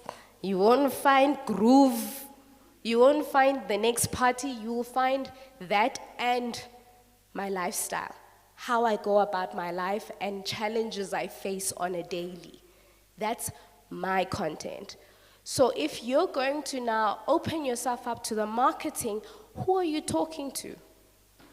And when are you talking to them, are you consistent? It needs to be consistent. Businesses open every day, and you'll also start becoming a business. You need to post every day. You can't wake up and say, today I don't feel like posting. I've just got 500 followers. Namhlanje post. You need to post every day. You need to have something to say to your audience every day. If it's a healthy lifestyle, you need to wake up and make a smoothie. They need to see you make that smoothie, or tell people that, oh, this is what I'm eating today, because yesterday I fell off, da. So we start by finding your niche. Are you active? Are you doing active wear? Are you doing drip? Are you doing fashion? Are you inspired? It's literally in sections, guys. Do you inspire people, or do you educate them, or do you entertain them? That's what content creation is. I'm going to repeat that. Ask yourselves these questions. What do you want to do when you open an online platform for yourself? Are you going to inspire people? Are you going to educate them? Or are you going to entertain them? Because we have doctors who are influencers. They educate. We've got lawyers that are influencers. They educate. And then we've got people who do skits and jokes and or sing on TikTok, and they go viral. They entertain. And then you've got like your marriage influencers, your pastors, your motivational speakers. They inspire. So find firstly those categories. What are you doing online? What do you want? When a brand comes to you, they need to know that, do I align with you? If Fanta, when it approaches you because they know that this person can sell the next Coke or the next Fanta because our audience is with them. So, after you found your online presence, after you found your community, you consistently and constantly post. You don't post once a week. You don't show up once a week and say, okay, I posted today. No. Yes, on your feed you can post once or twice, but then on your stories, maybe be aggressive. Be there every day. Educate people, share people's stuff, share things that have inspired you for the day. If you went to a store, if you're about fashion, if you went shopping or window shopping, you shoot a shoe and you're like, yo guys, what do you think of this shoe? You are staying in people's faces. It's not easy. And it needs what? It needs data and Wi-Fi. It's a lot, guys. After you've done that, after you've found your community, you're staying consistent, you need to stay authentic. You need to stay authentic. Who are you? There's this guy on TikTok, I forgot his name. I love him so much. Uyavuka ekuseni, aklina umkhukhu wakhe. Asuke ahamba ayothenga ikota. I don't know if you guys know him. I forgot his name. Ahambe ayogibela itaxi. Abuye, that's his content. He's working with the biggest brands now. You know why? He's authentic. People want to copy other influencers. That's not your life. Give us your life.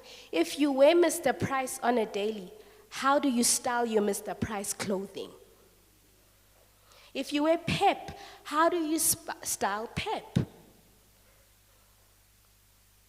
People underestimate, I want to work with Louis Vuitton, I want to work with Nike. La, la, la, la, la. Do you know a Pep deal could pay probably more than a Nike deal? They could. Because you are talking to their audience. So in most times, we look at the influencers that are far-fetched. We look at your Mihlalis. We look at your Kifi Boo. We look at those. Every influencer has a bracket. There's a luxury influencer. There's a middle-class influencer who just influences everybody. You need to find yourself and then stay authentic to who you are, and don't only share your wins. You also share your losses. That's why I don't like calling my followers followers, because as soon as you start programming this thing in your head that I want followers, you forget who you are. But if you program those people into family, you can never lie to your family, because they know you. So I need to build an online family, not an online follow account. There's a big celebrity, a very big celebrity in South Africa. She has I think over 10 million or 5 million followers, but brands don't want to work with her because she can't sell a t-shirt. And you know why? She's not relatable to the everyday South African. I mean, you look at her, she's wearing the Gucci's and the Louis, and she's driving the hottest cars, but her wealth is unattainable to a lot of people. So brands don't want to work with her. And one thing about brands, if you stay authentic to yourself, they stay authentic to you. They will give you what you want. At first, don't be afraid to do things for free. When you start, it's because we are such a microwavable generation. It's 43 minutes ka ulwets. We don't want to wait. It takes consistency. A brand won't come to you after you just open your account or whatever. You need to be consistent. And after the consistency, when they approach you and say, can we do a trade in exchange? Usually a trade in exchange is, you give us content, we give you product. Don't be quick to ask for money. Build a relationship with that brand. After you've built a relationship with the brand, then you can start saying, how about we talk monetary now? Then you set up your rate card. We have what we call a rate card. A rate card is what you charge for your picture on feed. On feed is your picture that stays, that you're going to post. And then you have your stories. Everybody knows the stories that go after 24 hours. Then you have a fee for your stories. And then you have a fee for a reel. Everybody knows what a reel is. So you have 3 fees. You have an on-feed fee, you have a story fee, and you have a reel fee. Your reel fee, reels are more expensive than, reel and feed are more expensive than anything.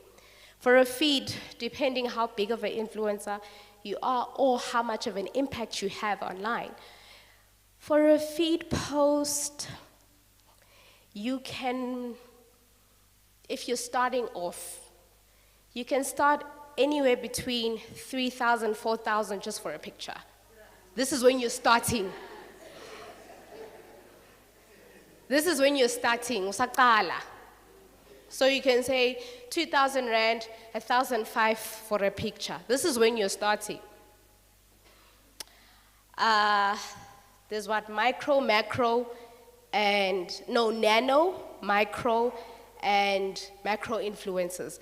When you're a nano influencer, you can start charging from anything from 1,005 for a feed. And then the stories, you can say, a story, I'll charge you 250. And then for a reel, I'll charge you 750, that's a nano influencer. When you're a micro influencer, you can start saying, well, for a on feed, I'll charge you 8.5. That's your micro. That's for a picture that stays. For your stories, you can say, I'll charge you 5,000. For a reel, you can say, I'll charge you 11. That's a reel. And then when you're a big influencer, for on feed, you can go up to anything up to 45,000 to 50,000 for a picture. And then your feeds go up to 20, your stories are 20 grand, 25 grand. And then your reels can go up to anything between 60, 70, a reel. And that's the amount of influence you have. So we see these influencers and we think they don't do much, they work. They work, but some of the things they have, also there's a downside to it. Some of the things they have, they didn't wake up and just have them. They got them for free, number one, and they worked hard. And your content, you can't wake up and just say, oh my God, I just want to shoot. I just want to do this, I want to do. You need to plan. You need to have a content creation schedule. Today I am posting this. Tomorrow I am talking to my audience. Today I'm doing that. Today I'm doing that. Friday I'm just having a live where I'm chilling with my followers and we are just chatting.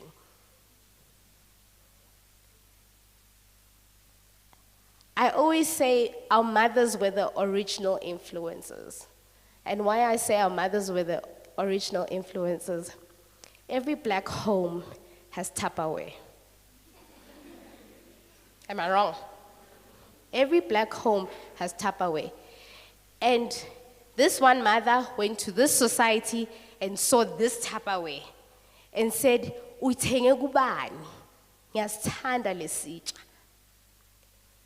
She moved on, she bought the dish, and it moved on, and it moved on, They just didn't have social media. It was word of mouth. That's why Tupperware is a big brand as it is. If you use your social media to your advantage, not only can you bring brands in, you can build your own brand. If you're a fashion designer, that's where you introduce your clothing. If you're a skincare, whatever, that's where you introduce your love for skincare and your product. If you're a writer, that's where you share your work and eventually write a book that people can purchase. People build online businesses through social media. But you need to be consistent. And you need to show up for yourself. Not only your online family, for yourself. Think about yourself as a business. I'm waking up today, I'm getting dressed, I'm wearing makeup, and I'm sitting behind a camera and I'm shooting. That's your job. Until somebody recognizes me. Use your hashtags. Follow the people you think talk to your content. And then ladies, I know we succumb to this a lot. When we see these young women that have all these cars, all of a sudden, guys, some of it is not real. It takes time. Some of them are funded by other things, by other sources. It takes time. It needs patience. You don't just build overnight and drive a Mercedes-Benz. Because when you get paid that 20K, when you get paid that 30K, awili, you invest in a better camera. After you buy a ring light, you buy lights, you buy mics. Your followers need to see you grow. You can't stay if only. I always say you need to start. Oksala, you need to start. Now, you're waiting for a proper camera. Those are expensive. Start with what you have. Build from there, and then let your followers grow with you. Your first payment, what do I need? I need better quality. If a camera is still too expensive, you buy a better phone. Some influencers don't shoot even on cameras. They shoot on their iPhone 14s, and because they are great. The quality is impeccable, but they are expensive. So you invest back into you. You don't go buy cars and go take your friends out and, hey guys, yo, Nike sing batale, yo. No, Nike won't keep working with you if your quality stays the same. They need to see you flip your content. They need to see you bring more followers. They need to see more people buying the shoe. K-Yams is a perfect example. Dawn was a dying brand. She bought Dawn, and she said, guys, it's working for my stretch marks. Every single woman on that day, that week, went to buy Dawn. They had over 200,000 sales in a week of Dawn. That's the power of influencing. But you need to take yourself seriously. And don't compare yourself to another influencer. Oh no, I want to be like this. Who are you? Who are you? What are you selling? Even if you're selling the word, have you seen what Rory Sang is doing? Jesus this, Jesus that. That's influence. Everyone wants to work with her because she's pushing something, a mandate. And it's going to get her where God desires her to be. But it needs you to take yourself seriously. And don't listen to what everybody around you is saying. It will happen. It will happen. If Musa Keys is the guy, what is he doing with his content? How is his swag? How is he switching it up? How can I switch up what I have in my wardrobe? Use what you have. Start where you are. When I started my influencing, I didn't even know it was influencing. I was married for a year, and I wanted to share my challenges of my marriage, of my first year of marriage. So I made these little crib notes, quotes, and I was like, this is what I went through year one, and I put everything on Instagram. And then I woke up all of a sudden, I think I was on like 500 followers, and then I woke up, I was on 2,000 followers. I was like, yeah? What happened? And I saw a lot of women saying, I relate. Yo, first year, this and that. And then, okay, I still didn't pay attention to it. I kept on sharing my marriage journey.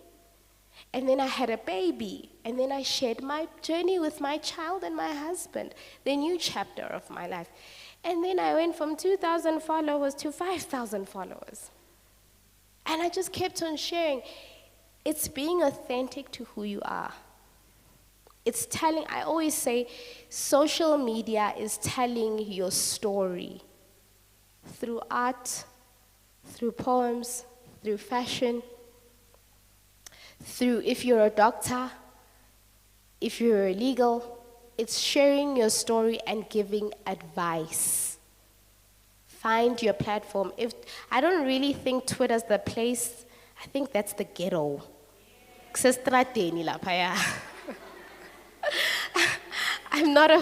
I won't even lie to you guys, I'm not a fan of Twitter at all. I once posted a post of me and my husband on Twitter. I'm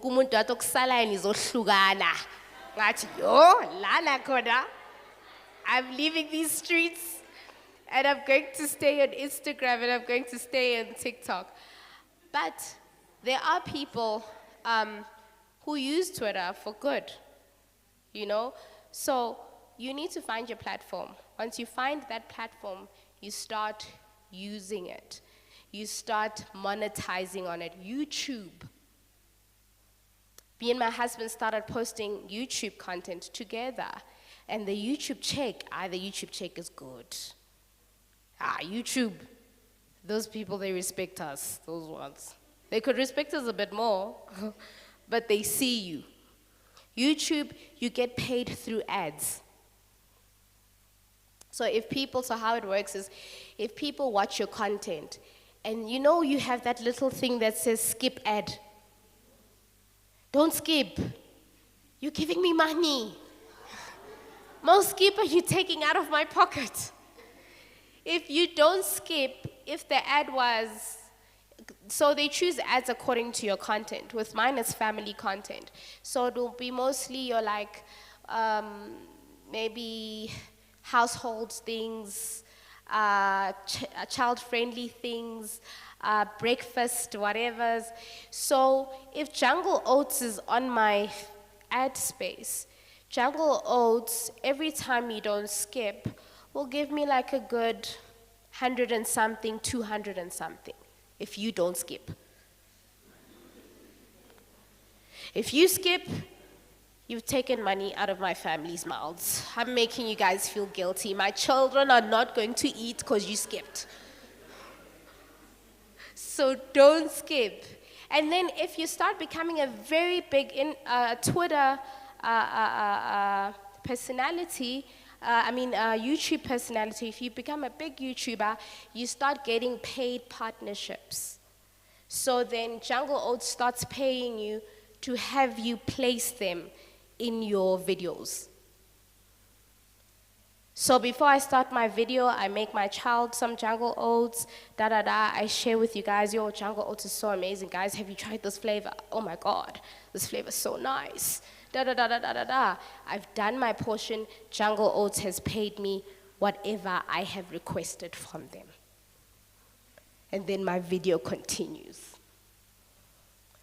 So it is a very viable career, but it's very demanding, and it needs your mental health to be strong. Because social media, they will tear you apart. If you're Christian, but you holy kakhulu. And then, if you're a Christian influencer, next thing, bakbone magube njalo. Or bakbona gupi, and then they start commenting on your guti, sikbone groovini, Mrs. Jesus, this, Jesus, that. Social media is a very harsh place to be. It needs your mental health to be very strong. When they tell you stuff that aren't nice, you're able to separate yourself from the comments and say, this is not who I am. My content is based on this. But I am asking, don't get fixated with what people have on social media. Don't pressurize yourselves to buy things you can't afford. Don't get into debt because you saw your favorite influencer buy this. They didn't buy it. They got it for free. By Tole Mahala, they sent them, but please do an unboxing. You see, when they unbox, they got paid to open that shoe and say, oh, it looks good, and then they get to keep it. Those are the privileges of it. But not unless they pay, and especially when they have paid partnership on top. Know that they've been paid for it. That very influencer actually might not like what they are selling you. But because the check was really good, they took it. But also, if you're an influencer with integrity, you don't take every check. Because every check has to align with your brand. I got a brand deal from Castle Mixed Out. They approached me. I said to my husband, how is Castle offering me? And they were launching their non-alcoholic Castle Mixed Out. So it's got 0.3%. So according to it doesn't have any alcohol. So they are trying to reach my LSM. So I looked at it and I looked at the money they were offering. One thing I'll tell you, alcohol brands pay. I wanna lapha basabi, ibudget ihlezi khona. And I looked at it and I sat down with my husband. I'm like, yay, le sibhadalele umntana school fees. Kahle.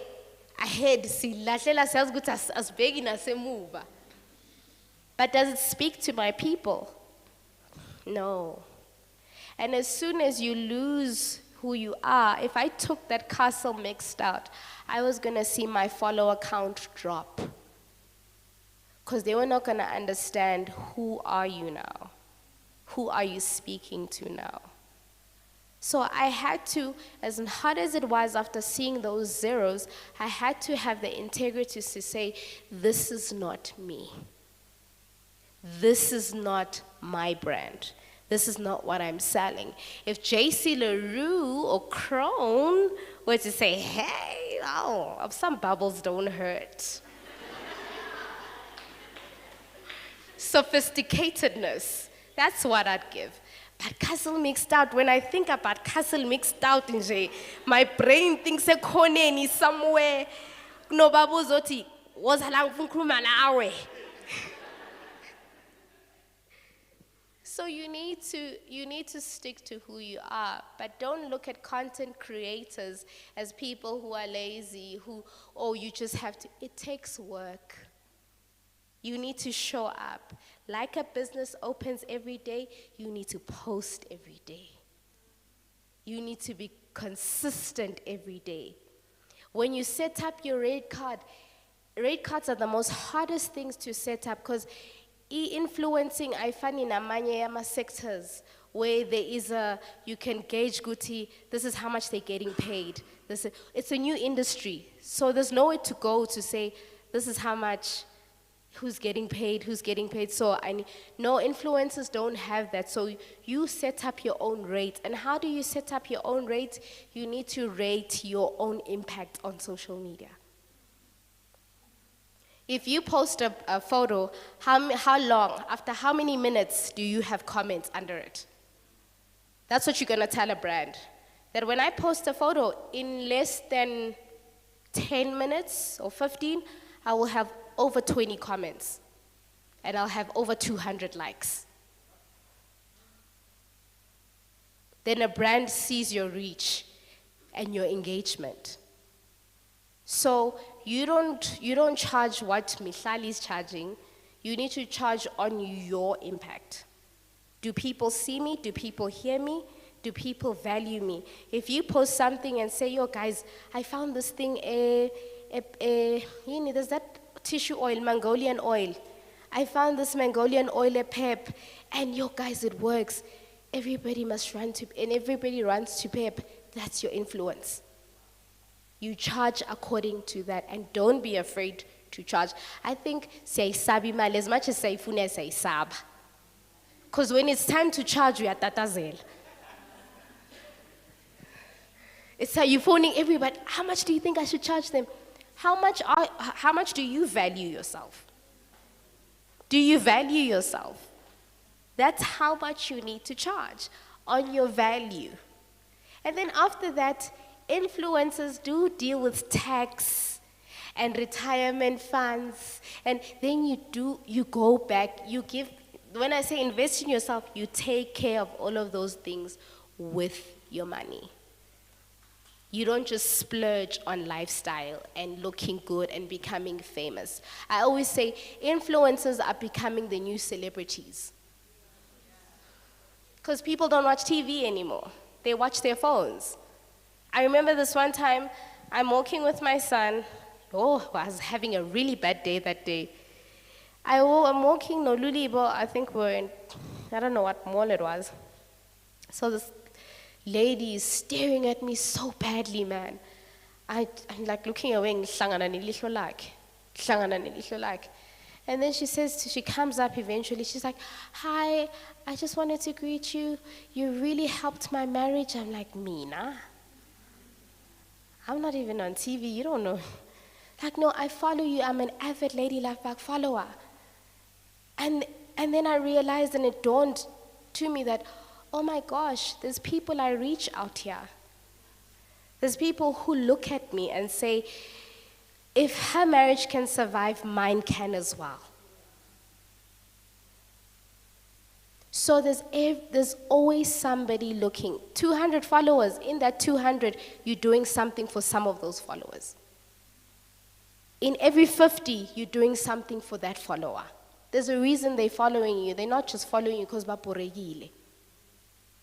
They are taking their time and their data to follow you. I follow fashion influencers to look at what I want to wear on that day. So I'll scroll up, look, but I'll see all her looks, this is how I want to look today. Business, you've got business influencers. Are influencers.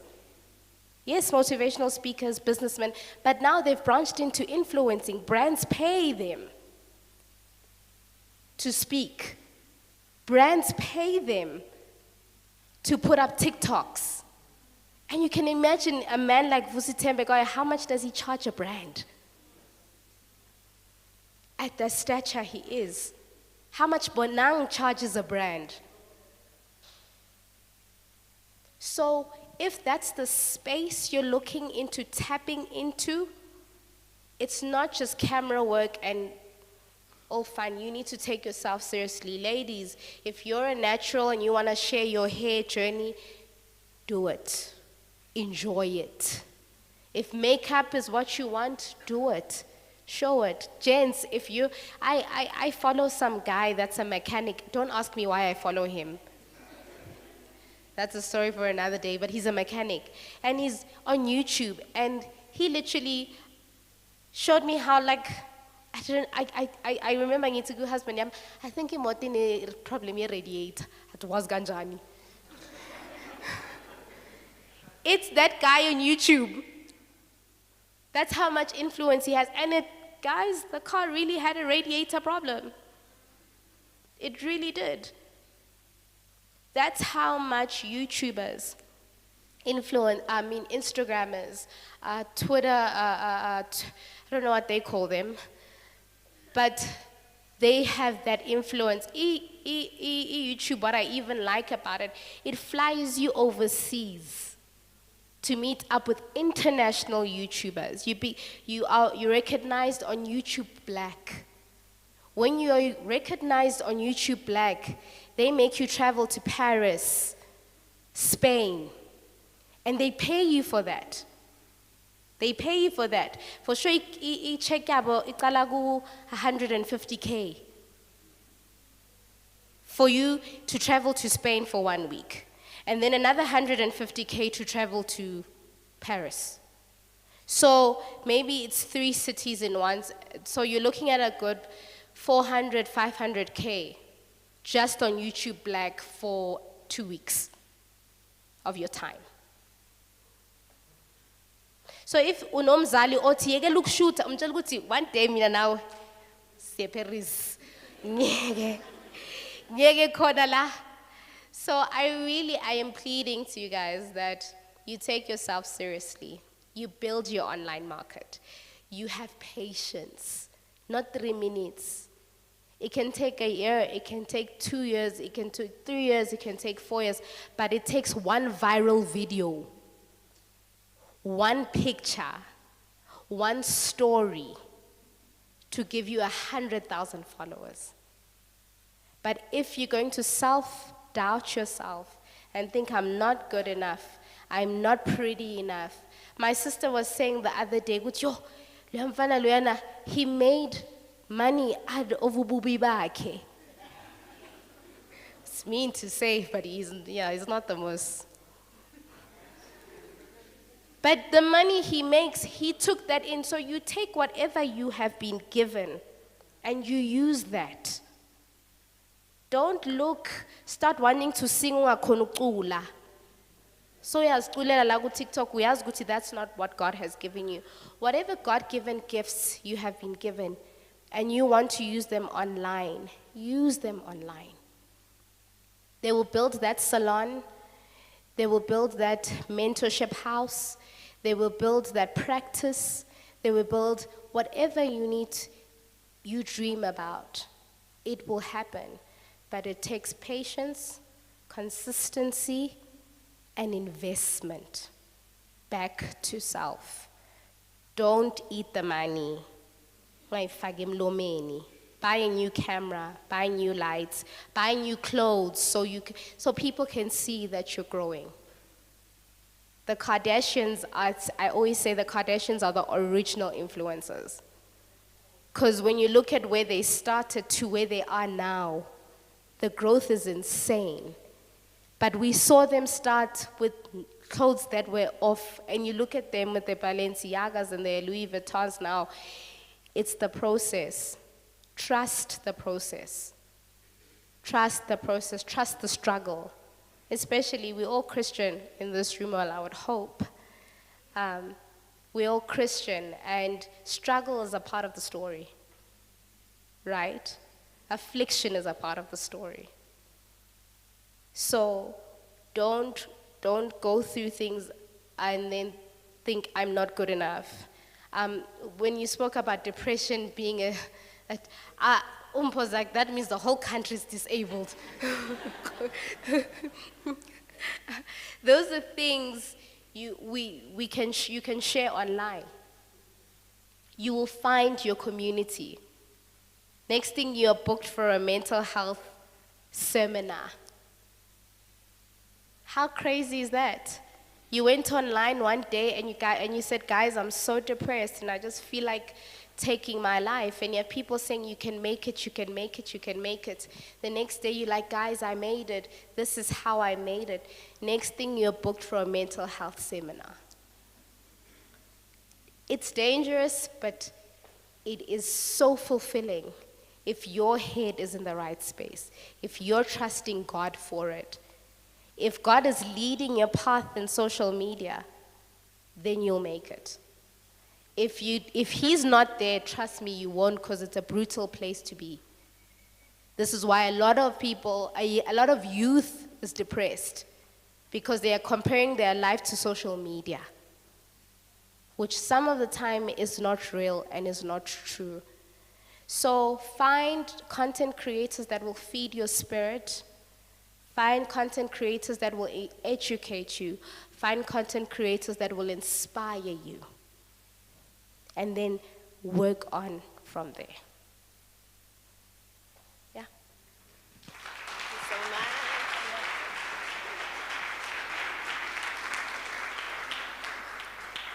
much. That was amazing. And I think if you had a question, a lot of it was answered, because she said you must know why you are there.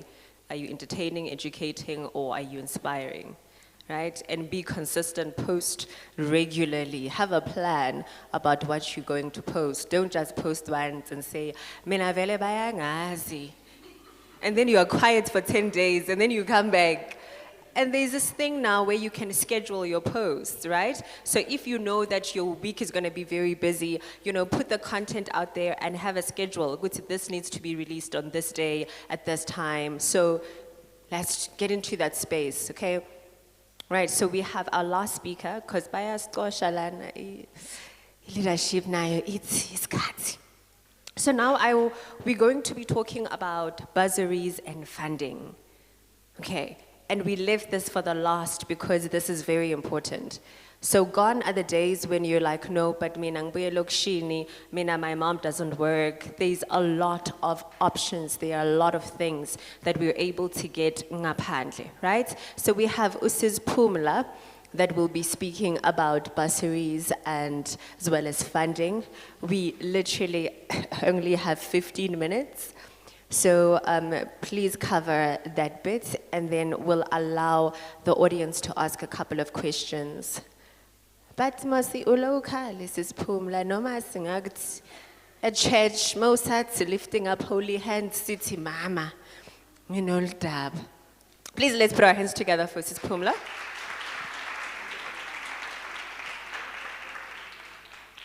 Hi everyone, Ninjani. Sapila. Wow, what an insightful session we've had. I'm glad I came. I learned. So my 15 minutes, it's worthwhile. So I'm here, Ngopumla Msezane. I'm a career, now I forget what I am. Okay, I'm a career development specialist and a bursary management consultant. So guys, I'll be quick, 15 minutes doesn't give us much time, né? But I'm here representing a company called Study Trust. What we do at Study Trust, just like study and then trust, all one word. So what we do is we manage bursaries for companies. So when you apply to your Standard Bank, your Cisco, your NEMPEC, your Investec, actually you are applying through us. So we take the process from you applying, we do the screening, and then we send a short list to funders, and we invite you for interviews. And then the final stage being, if you get the bursary, then we do the funding for you. So I just want to highlight, I'm not going to, so let's just go to Study Trust so that I give you the information. So Study Trust, as I said, we manage bursaries on behalf of funders or sponsors. It doesn't matter really. And we have more than I think 20 companies that we administer bursaries for. And the scope is from your accounting, environmental science, a little bit of law, your medicine, the only things that we don't fund is your arts and teaching. We don't do those, but the rest we do fund. So I'm here to just say we opened our application processes on the 1st of April and will be closing on the 31st of September. Some bursaries, they close 31st October. So any questions that you have, because we have 15 minutes, so I'm trying to break down everything. So that's basically what we do. And then in terms of she was asking, I'm confused. I don't know what to study. I don't know which career field to take. We also have people that do offer mentoring in a way. Uputi also talked about mentoring, which is very important. And especially if you're doing third year or from second year, actually, what we do as well is we do pair you with people in the industry already to mentor you and prepare you mentally as well. And what we also do is we do CV assessments and also prepare you for interviews, because there's different fields have a certain way and expectations of how you need to present yourself. So what we do as well is we offer classes, facilitation classes, where we prepare you for the world of work. And we also have, I think, graduate programs as well. We do have camps in September and December, where we meet with our graduates and our alumni, and they provide the necessary skills to prepare you for the world of work. Yeah, that's what I do.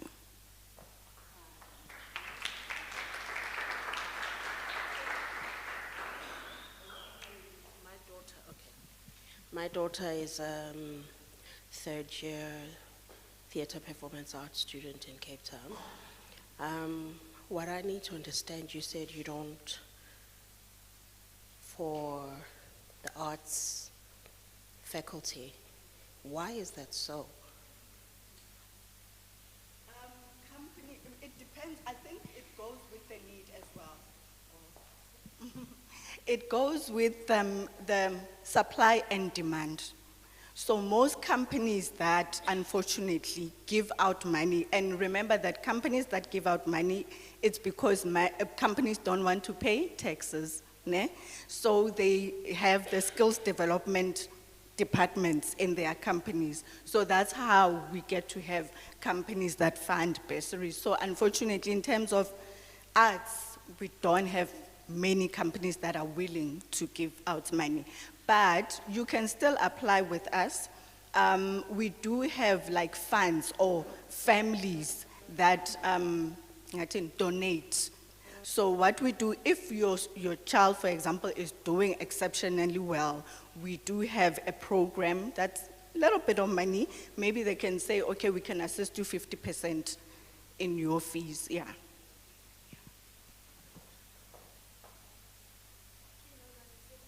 Was it the same? Oh, okay.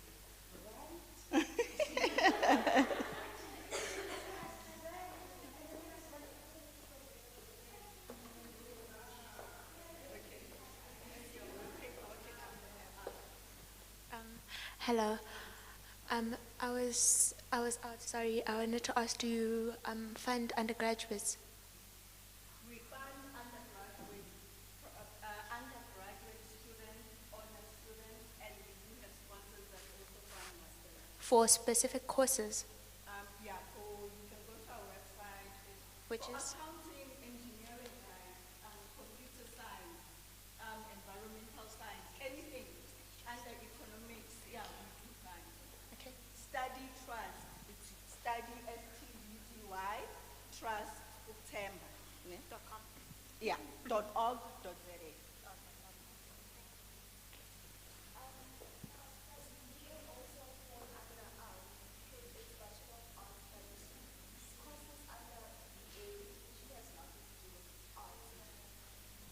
It's a general one. BA general.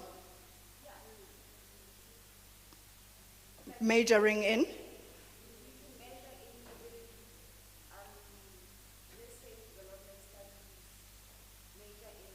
Yeah, you can, yeah, we can, as long as we look at your major subject, yeah, but we do fund BA. Even Investec does, even though they are a finance company, but if you're doing, for example, BA, but you'll be majoring in economics or whatever, they can fund you as well. Yeah. So I wanted to ask, what is the average criteria? Yes, okay. Criteria depends per sponsor, but in general, at least we want maths and English.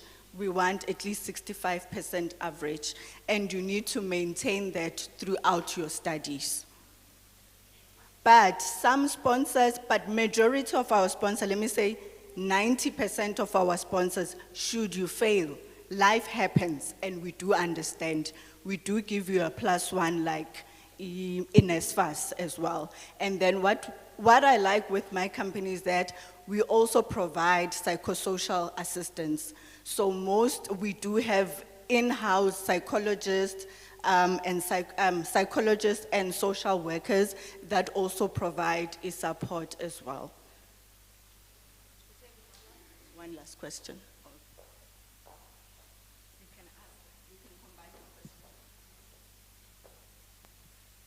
I wanted to ask if NSFAS can fund you well while you're on tour, while your bank is active.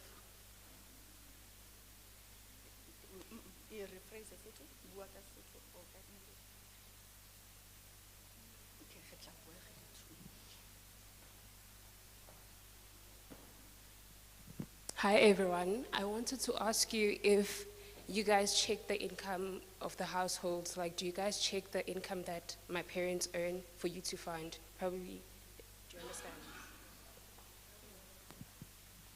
Yes, we do. When we do a screening, we do look at the family income. But as I said, because we have more than like 20 companies that we work with, each has their own criteria. Some companies will say, we need a household income of like maybe 20,000, ne? Meaning everyone in the house, income must be 20,000. Some companies, I know is Standard Bank, First Rand, Old Mutual, they don't care. And Amazon as well. It doesn't matter. Your parents can be earning $1 million a year. They don't care. They look at your academic performance, and that's it. The rest we'll talk after because time up. Thank you so much. Thank you so much. Okay, bold as a lion. Are we still bold as a lion? A little bit tired, but bold as a lion, right? Okay, thank you so much for coming through to the Business and Career Planning Development Seminar. Siyabonga abafundisi bonke abazile bazosupport. Thank you so much.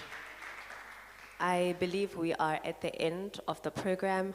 So 2 things, because we had a very informative session, I'm hoping Nizo request ukuthi let's do another one, ne?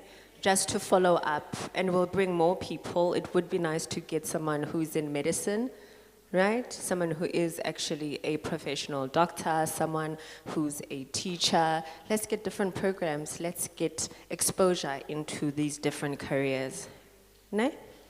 Okay, we will also share contact information from the speakers that we had today in case mawuhleli you go, eish, I should have asked that question.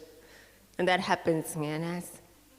Okay, so we are done for the day. Please, if you have not made sapane and you know ukuthi iswallowship ufana nami uyayithanda, we still have soup and some bread that we've packed away for you, so it's a nice takeaway.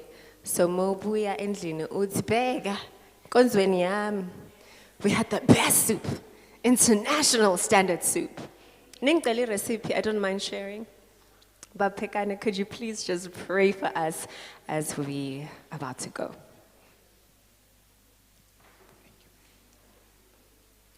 Singavala mehlo, rikakola mahlo. Father, in the name of Jesus, we thank you, Maranaka, that you have good thoughts about us, not to harm us, but to prosper us. Modimo wa ka re a leboha. As young people, Modimo wa ka, you want us, Modimo wa ka, to achieve a lot of things. You want us, Modimo wa ka, to be on top of our game. Lord, we are so thankful for this information that we have received.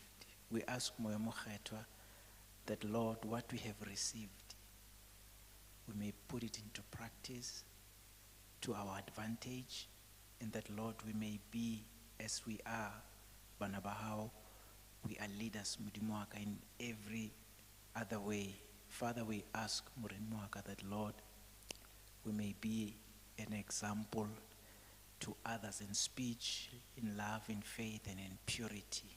We give all the praise unto you, Lord. Also, the speakers, Modimo wa ka, add to what they have add some knowledge, add some wisdom unto them, that, Lord, they may be better in Jesus' name. Lord, we thank you and we bless your name, Father. In Jesus' name, amen. Thank you so much. So the announcements are church tomorrow, 7 o'clock, 9 o'clock, 11:30. We'll see you guys tomorrow. Bye-bye.